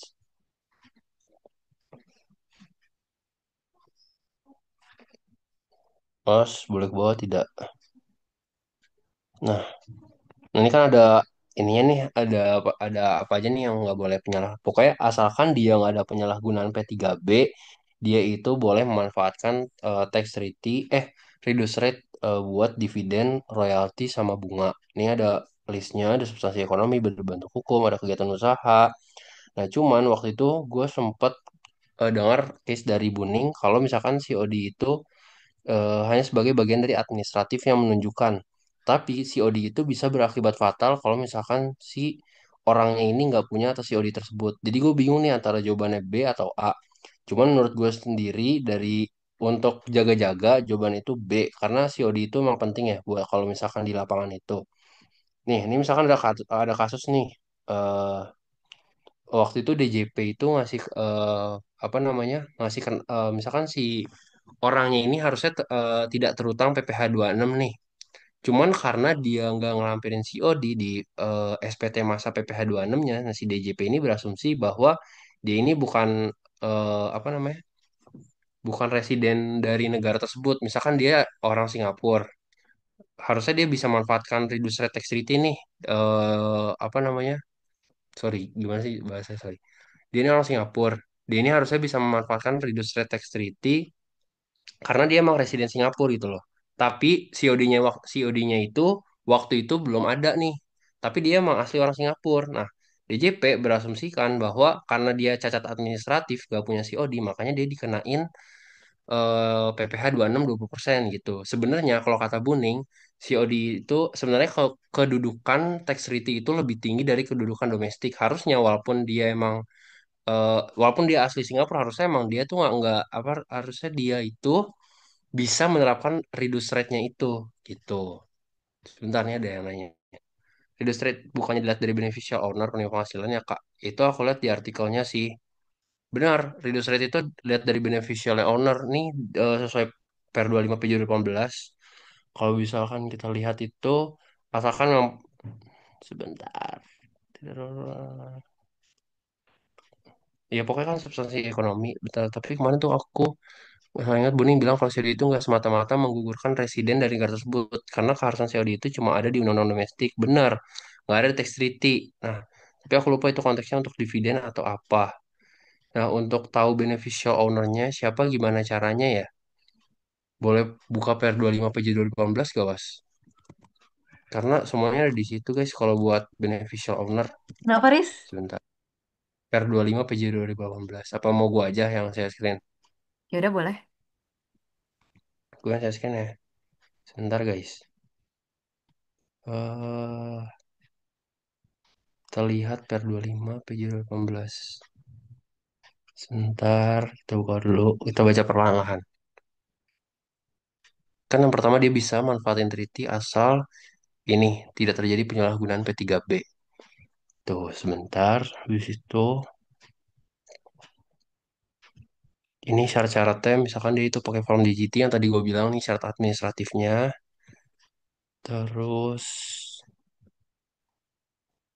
oke ini masih teknis. Nah, ini kan penyalahgunaan P3B nih.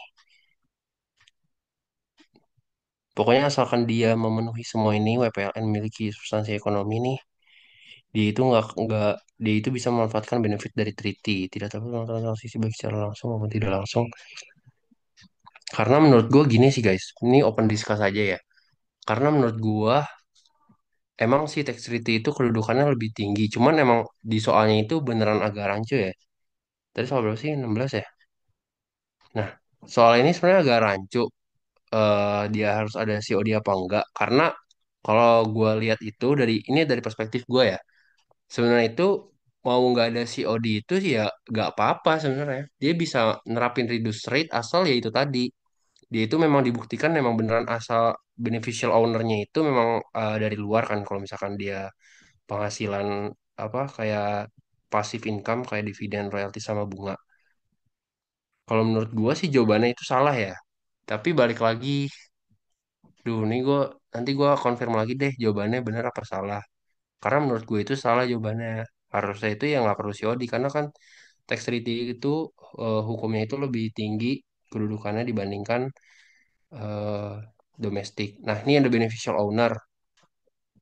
Nih, ini kalau syarat-syarat beneficial owner tadi buat yang nanya nih ada di pasal 6 di Per 25 PJ 18 bisa dibuka. Itu satu ada bahwa PLN orang pribadi yang tidak bertindak sebagai agen atau nomine atau bagi WPLN badan harus memiliki ketentuan sebagai berikut nih.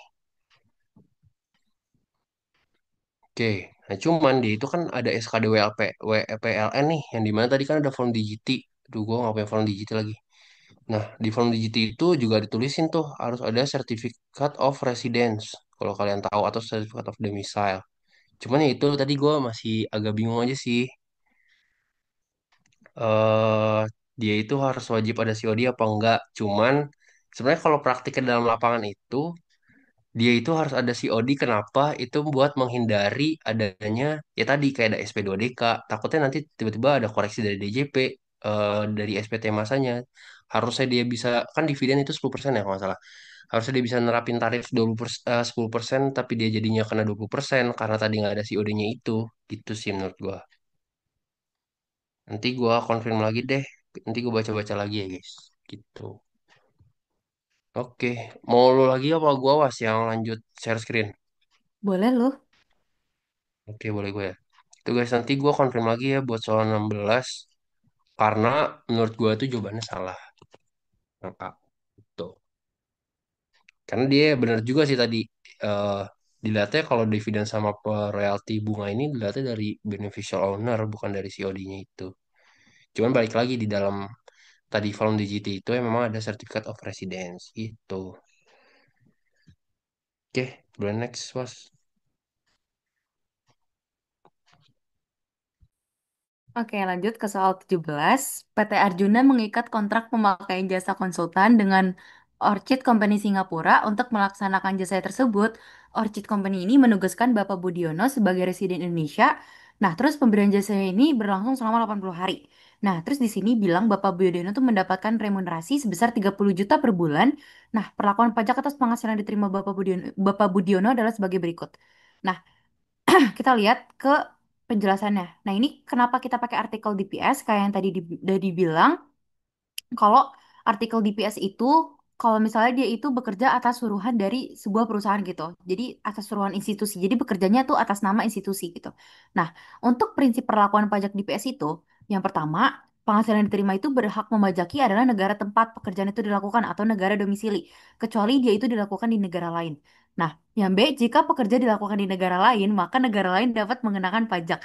Gampangnya yang dapat mengenakan pajak itu adalah negara tempat pekerjaan dilakukan. Nah, boleh ke bawah Riz?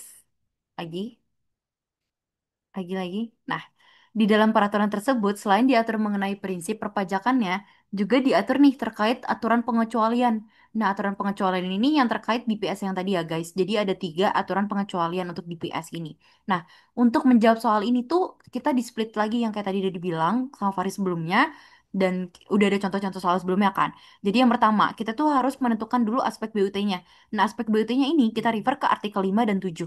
Sedangkan untuk menentukan aspek gaji atau remunerasinya, itu baru refer ke tiga syarat kumulatif yang ada di artikel DPS gitu. Nah, dalam memberikan jasa konsultan kepada PT Arjuna, si Orchid Company Singapura ini mengirimkan karyawan ke Indonesia. Nah, oleh karena itu, karena adanya kehadiran fisik di Indonesia, sehingga perlu dilihat apakah pemberian jasa tersebut menimbulkan BUT atas Orchid Company atau tidak gitu. Nah, Bapak Budio ini kan dikirimkan di mana jumlah kehadirannya selama 80 hari doang kan. Nah, sedangkan pada artikel 5 itu, kalau misalnya kita pengen terbentuk BUT, itu harus lebih dari 90 hari dalam jangka waktu 12 bulan. Makanya di sini, itu nggak terbentuk BUT gitu loh, si Orchid Company. Karena kurang dari 90 hari kan, cuma 80 hari. Makanya dianggap tidak memiliki BUT. Dan berdasarkan artikel 7 Tax Treaty Indonesia, Singapura, itu tuh sebagai negara sumber tuh tidak, Indonesia sebagai negara sumber tuh nggak memiliki hak pembajakan atas fee yang diterima sama si Orchid Company ini. Karena ingat prinsipnya itu no PI, no income tax. Nah, jadi untuk DPS ini kita lihat dulu nih ke artikel terkait BUT. Baru kalau udah tahu timbul atau enggak, kita baru lihat ke artikel DPS. Karena pasti kita tuh lebih mengutamakan hak pembajakan itu ke negara domisili. Makanya pada artikel DPS ini itu cuman membahas terkait pengecualian gitu. Lihat ke bawah lagi, Riz. Halo? Nah, ya ke bawah. Nah, nih, Indonesia tuh sebenarnya tetap memiliki hak pemajakan atas penghasilan tersebut. Tapi dikenakannya itu atas PPh pasal 17, bukan PPh 21-nya. Karena pemotongannya bukan termasuk ke WPDN, karena nggak timbul BUT kan. Sehingga nantinya tuh dapat dijadikan kredit pajak gitu, guys. Jadi untuk jawaban ke atas lagi, Riz.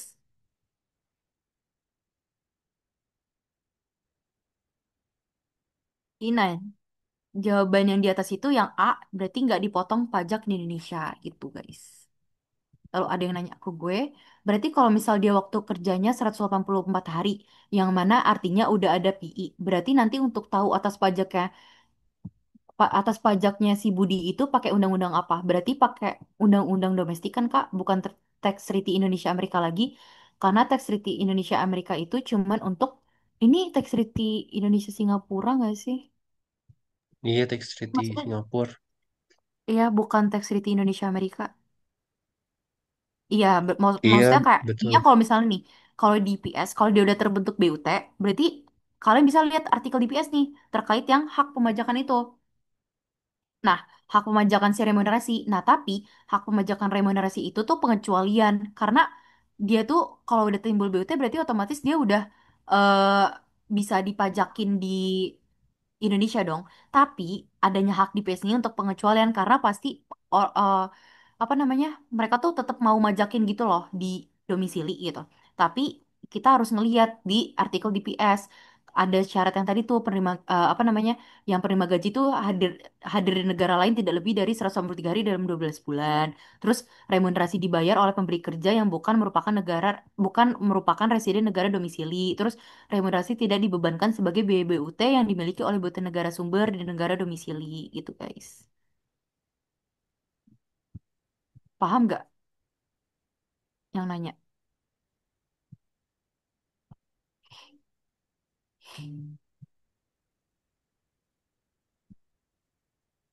Ya udah paham kali ya. Oke.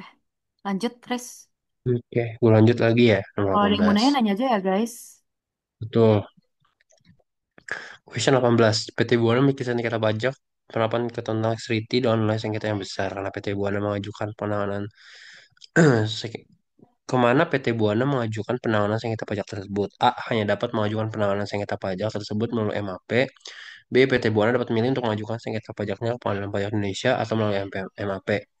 Nah, tadi sebenarnya udah dibahas juga sih sebelumnya kalau gue bilang MAP ini adalah upaya tambahan. Jadi kalau memang ada case, semisal ada case SP2DK kayak keberatan banding itu kan emang itu kan yang dilakukan oleh yang di domestik kan. Maksudnya kalau misalnya ada sengketa terkait dengan penentuan tax rate itu kan juga bisa dilakukan di domestik. Maksudnya nggak hanya terbatas melalui MAP aja. Jadi MAP itu hanya sebagai tambahan upaya si wajib pajaknya ini untuk memperjuangkan haknya gitu loh.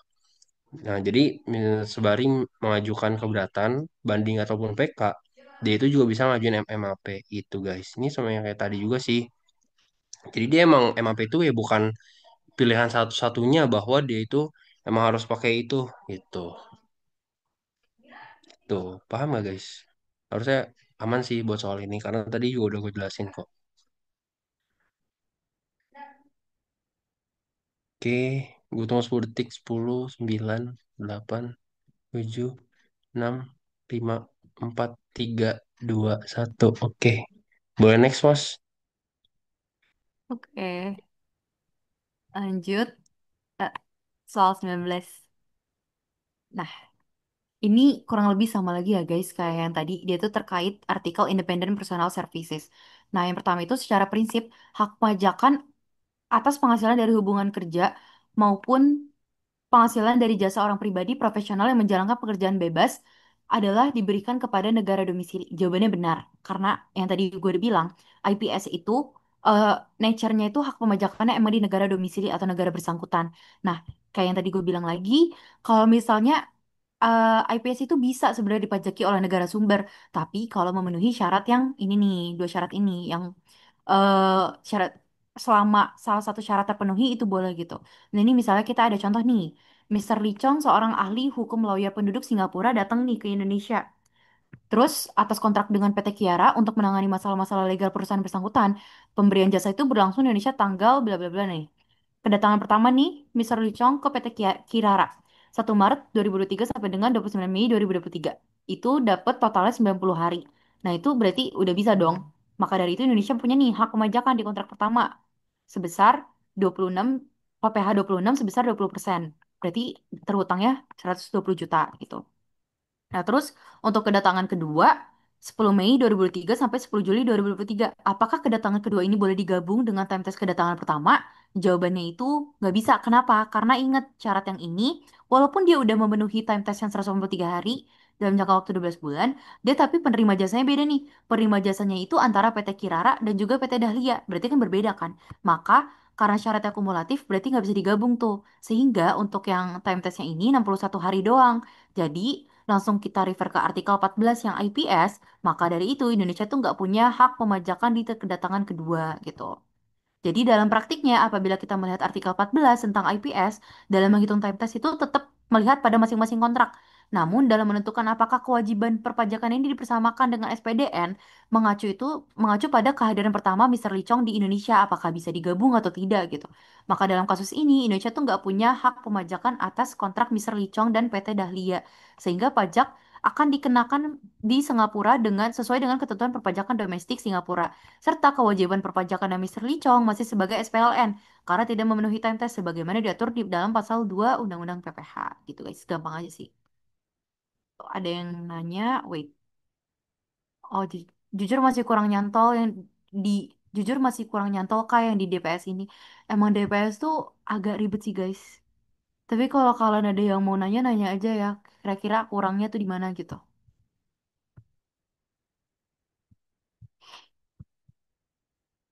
Dananya awas.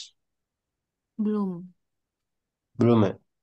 Mm-mm. Pokoknya paling tips buat DPS tuh satu dia udah BUT apa enggak.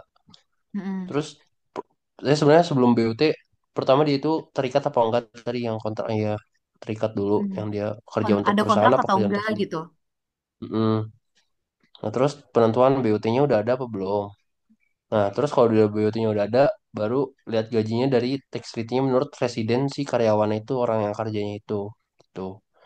Terus dilihat lagi nih yang tiga syarat kumulatif, bukan di sini sih. Oh ini, dilihat lagi nih syarat Itu kumulatifnya. IPS. Oh ya, Ding. Oh ini EPS ya. Iya. Enggak, kalau Beda ini misalnya tiga EPS. syarat kumulatif itu yang pengecualian. Maksud gue itu yang DPS yang pengecualian itu lihat lagi gitu.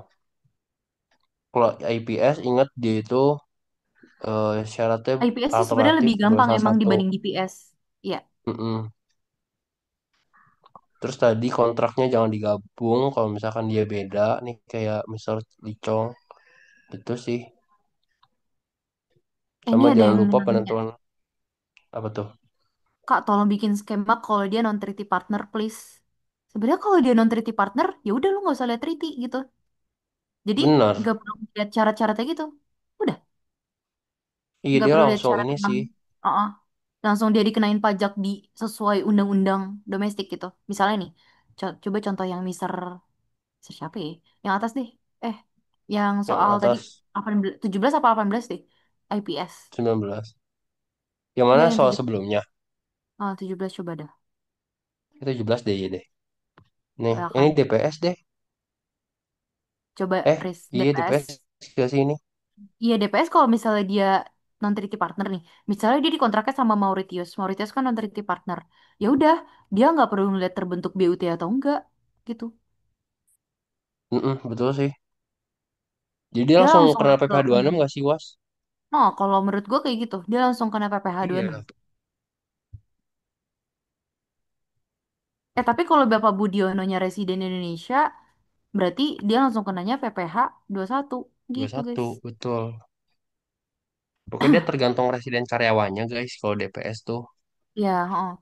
Nih, ada yang nanya, apakah alurnya udah bener untuk yang DBS kalau gini? Satu, lihat dulu BUT di negara company, iya. Dua, kalau ada Mm, BUT, lihat lagi ke negara karyawannya, betul. Terus tiga, lihat betul. lagi kalau dia terpenuhi tiga syarat kumulatif di artikel DPS, maka negara si karyawan itu yang boleh majaki. Maka negara si karyawan itu yang boleh menggajaki. Iya, betul. Betul, Oke, betul bener. betul, betul, betul. Alias domisili, iya betul. Bener kok.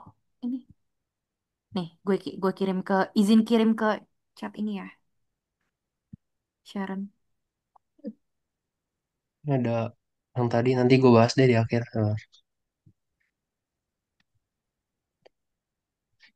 Nah, kayak gitu. Apa, Riz? Mungkin ada yang bahas tadi yang apa sih Odi itu nanti deh di akhir gue bahas lagi. Oke, lanjut. Aman ya berarti soal Soal dokumen. terakhir gue berarti gue ya. Ya, Ya, oke. Termasuk dalam pengertian royalti adalah bahas hubungan penggunaan atau hak untuk menggunakan informasi perdagangan dan pengalaman di bidang ilmu pengetahuan perdagangan dan industri ini. Jawabannya gampang lah ya. Ini sesuai arti royalti aja sih. Sebenarnya ini kita bisa lihat artinya di mau di pasal domestik atau kita lihat di tax treaty. Kalau di pasal domestik kan kita bisa lihat tuh di pasal 4 ayat 1 huruf H. Royalti itu suatu jumlah nih, ada satu penggunaan atau hak menggunakan hak cipta, kemudian hak menggunakan peralatan, industrial, komersial, atau ilmiah, terus mengenai pengetahuan, ini kan pengetahuan, perdagangan, industri, nah itu bisa. Terus kalau misalkan kita lihat tax treaty Indonesia, Singapura deh, Artex, kita buka di royalti. Ya, lihat sini aja. Nih, royalti. Nah, ini kan bisa dilihat nih, right to use, copyright, gitu. Artistic of scientific, cinematic, film, komersial, scientific, information. Nah, itu kan bisa bisa di inilah bisa dipahami lah kalau royalti itu atas hak menggunakan informasi gitu. Bisa juga dia hak cipta, paten, pokoknya gitulah. Jadi intinya royalti itu tidak berwujud gitu. Karena ada know how sama show how. Nah, kalau royalti itu masuknya ke know how gitu. Itu sih guys, ada yang mau nanya nggak kira-kira terkait soal ini sebelum gue bahas yang tadi COD. Saya aman sih yang ini. Oke, mungkin gue langsung tadi bacain chat dulu. First tadi aku setuju membahas terkait passive income. Yang penting itu bisa dibuktikan terkait beneficial ownership-nya betul. Tapi kan kalau andai kata dia memang bisa dibuktikan beneficial ownership, namun nggak bisa buktiin COD-nya, itu kan berarti penerima penghasilan itu jadi nggak konkret. Karena COD itu jadi alat yang sah betul untuk membuktikan dia resident country. Jadi bahkan sebenarnya penerima penghasilannya tuh residen dan negara yang nggak mengikat perjanjian P3B dengan Indo alias bukan treaty non partner. Nah, kalau ceritanya gitu, event peraturan yang dipakai pun bukan tax treaty, kan melalui domestik baru-baru diseretnya kak gimana sih gini sih sebenarnya benar juga sih kalau misalkan dia nggak ada COD itu ya lagi-lagi dia bakal nimbulin dispute di lapangan jadi ya kemungkinan itu dia bakal kena koreksi dari DJP yang tadi gue bilang PPh 6%. Apalagi kalau sebenarnya COD itu bisa berakibat fatal benar kalau misalkan dia residennya itu bukan dari treaty partner misalkan dia non treaty partner ya itu lebih fatal lagi karena mungkin bisa terjadi penyalahgunaan P3B gitu. Jadi dia mungkin selamanya bakal nggak bisa manfaatin fasilitas atau benefit dari P3B itu sih menurut gua. Jadi sebenarnya COD itu memang penting. Tapi balik lagi kalau memang dia treaty partner, ini gue sepahaman, seingat gue dari yang gue diajarin Buning ya. Dia itu asalkan memang bener apa ya? Memang benar-benar residen dari Singapura ya mungkin emang benar perlu pembuktian sih kalau misalkan kita lagi di pengadilan gitu ya kan. Buktiannya apa ya? Mungkin citizenship dari Singapura atau yang dikeluarkan sebelum misalkan ada COR atau COD-nya itu, menurut gue mungkin bisa jadi pembukti di lapangan itu sih, di pengadilannya itu menurut gue. Jadi COD memang itu memang penting, tapi dia itu bisa berakibat fatal kalau nggak ada, karena dia bisa cacat administratif yang gue bilang tadi. Tapi bukan berarti nggak ada COD, dia itu nggak bisa nerapin tarif reduce rate gitu, karena di apa di tax treaty nggak disebutin kan tentang COD COR itu. Itu sih menurut gua. Kak, maaf mau confirm cara bedain resident recipient dan beneficial owner itu gimana ya Kak? Anjir, resident recipient apa ya? Kalau beneficial owner kan orang yang menerima manfaat. Gue Apa ya lupa. resident recipient ya? Ini gak sih? Ini kayak di treaty kali ya? Kayaknya Ada beda lagi. deh, setahu gue. Presiden.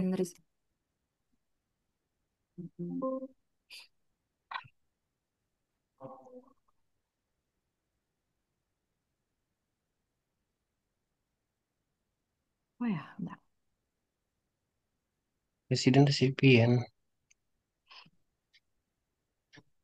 Itu di dalam DGT-nya ya? Kalau di DGT ya? Gimana dah? Kurang tahu lagi gua. Jujur belum pernah dengar sih guys. Tapi bentar. Resident recipient. Hmm.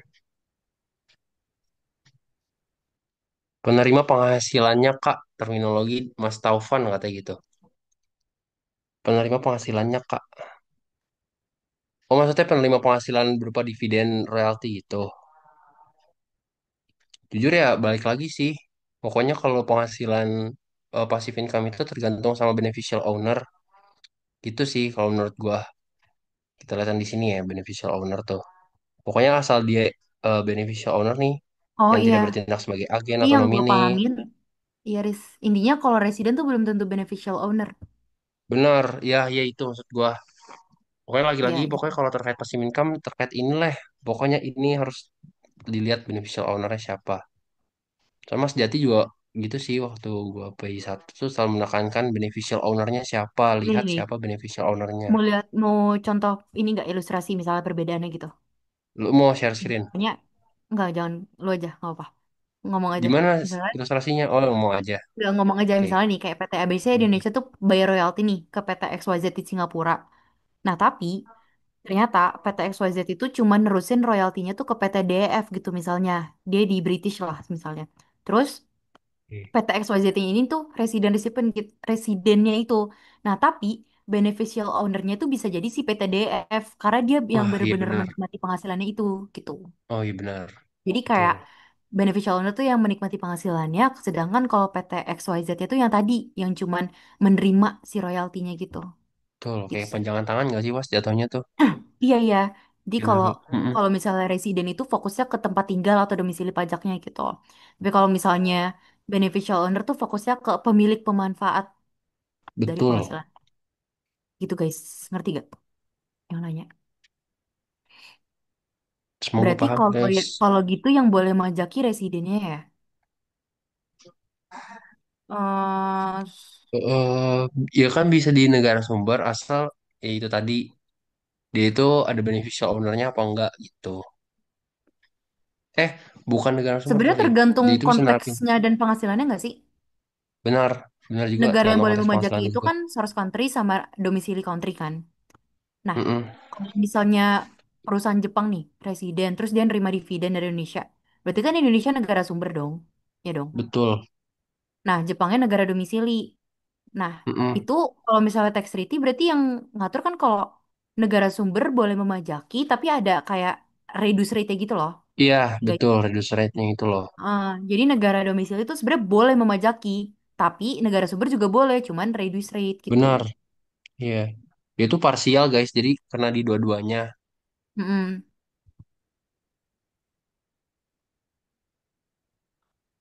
tuh. nih negara Boleh sumber tuh tuh. boleh memajaki tapi dengan tarif yang terbatas. Maksudnya reduce rate sesuai yang diatur sama si tax treaty gitu. Tapi negara domisili juga boleh nih. Tapi setahu gue ya, negara domisili itu berarti jadinya kayak kredit pajak gitu loh guys. Ya kan? Betul. Ya nggak sih? Iya, betul. Mm-mm. Gitu. Nih kayak gini aja nih kan beneficial owner. Terus kan ada reduce rate-nya kan diatur nih 10%, 8%. Itu sih. Nah, betul. Ini ada yang nanya. Wait. Mulai paham, Kak. Terima kasih banyak. Oke. Kak, kalau misalnya case-nya kayak gitu, berarti refer ke treaty beneficial owner sama Indo atau yang kepanjangan tangan sama Indo, Kak? Lah, gimana gimana? Kalau maksudnya gimana? Panjangan Oh, tangan. yang penting beneficial owner sih pokoknya. Nggak tahu. Oh, jadi artikel royalties itu boleh dipajaki dua-duanya secara nature ya. Sama karena tapi lebih ke ngebatasin hak pemajakan aja sih. Jadi kayak misalnya domisili Mm-mm, majakin nih. Tapi yang satunya lagi majakin tapi reduce rate gitu. betul. Satu lagi manja kan Sama nggak reduce rate Kak betul. kalau dividen dan interest skemanya kayak gitu juga? Harusnya sama ya menurut gue. Sama kok. Ya kan? Selagi Pokoknya passive income passive sama kok income. Ya, passive penerapannya. income. Yang Kan nerima ada reduce rate misalnya. tuh 10%. Tuh. Nih, Kak, kalau misalnya case-nya kayak gitu, berarti refer ke treaty beneficial owner sama Indo atau yang kepanjangan tangan sama Indo, Kak. Yang nerima penghasilannya, Kak, tapi yang bukan beneficial owner yang kepanjangan tangan itu. Hah? Oh, berarti maksudnya refernya ke treaty beneficial owner Indo atau sih yang residennya itu ya, maksud lo? Gini sih kan di treaty bilangnya cuma beneficial owner. Cuman kan penjelasan beneficial owner lebih lanjut kan di peraturan domestik nih yang ini. Hmm. Itu sih menurut mungkin ya bisa Jadi kalau dipenuhi lah misalnya ada hal-hal kasus aspek kayak kayak gini. gitu, gini kali ya. eh Menurut gue tetap treaty Indonesia sama misalnya kalau misalnya tadi perpanjangan tangannya sama Singapura tuh si PT XYZ gitu. Treaty-nya tuh ke Indonesia Singapura nggak sih? Betul, betul. Cuman ya maksudnya lihat beneficial ownernya tuh emang dia benar nggak Bukan orang bukan Riz. Singapurnya yang penerima Nggak, iya apa? treaty-nya ke treaty beneficial owner. Treaty beneficial owner pasal berapa? Maksudnya treaty treaty si apa namanya? Treaty si Indonesia sama si beneficial owner. Kalau misalnya kita refer kan Oh, gitu. oh iya, oke iya maksud Iya. gue iya iya, gitu gitu. Kalau cuman perantara tuh nggak ada reduce gitu. Iya iya, maksudnya gitu guys. Karena syaratnya dari reduce rate tuh itu tadi guys yang apa namanya residen di negara mitra treaty dan juga merupakan beneficial owner gitu. Jadi makanya tes Betul, treaty-nya antara Indonesia sama beneficial owner gitu. betul. Ngerti nggak? Oke, oke. Iya ada yang Kan belum paham gini ya nggak? Kak, berarti kalau bunganya rising di Indo, maka Singapura juga boleh majaki. Tapi Indo juga bisa majaki kalau, sumpah nggak kelihatan, kalau Singapura itu benar-benar beneficial owner. Berarti kalau bunganya rising di Indo, maka Singapura juga boleh majaki. Tapi Indonesia juga bisa majaki kalau Singapura itu benar-benar beneficial owner. Iya, betul.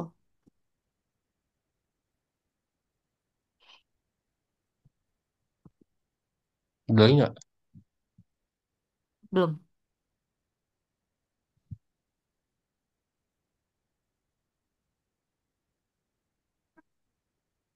Hmm,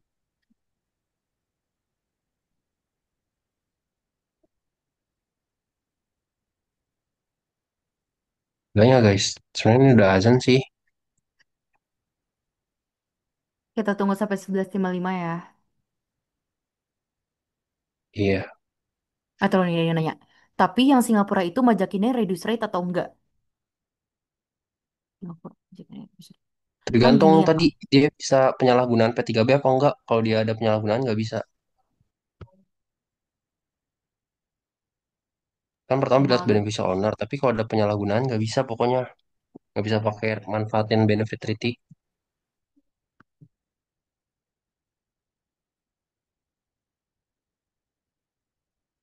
Oke lah, Kak. Oke, guys. Oke, oke. Kalau ada yang mau nanya-nanya lagi, boleh banget chat gue atau Faris ya, guys. Mungkin di line atau apa gitu. Boleh banget kok. Feel free. Ya udah mungkin Riz kita udahin aja kali ya. Oke, mungkin kita Terakhir aja. udahin juga ya lagi berhubung lagi azan Oke, juga. thank you guys yang udah join. Aku Ya, balikin makasih ke semuanya Nadine yang ya. udah join. Good luck buat ujian UAS Sukses p satunya. UASnya. Oke, makasih guys. Thank Boleh you, Nadine. Kak. Yuk, sama-sama. Ya, terima kasih Kak atas tutornya. Teman-teman udah boleh keluar semua ya. Terima kasih.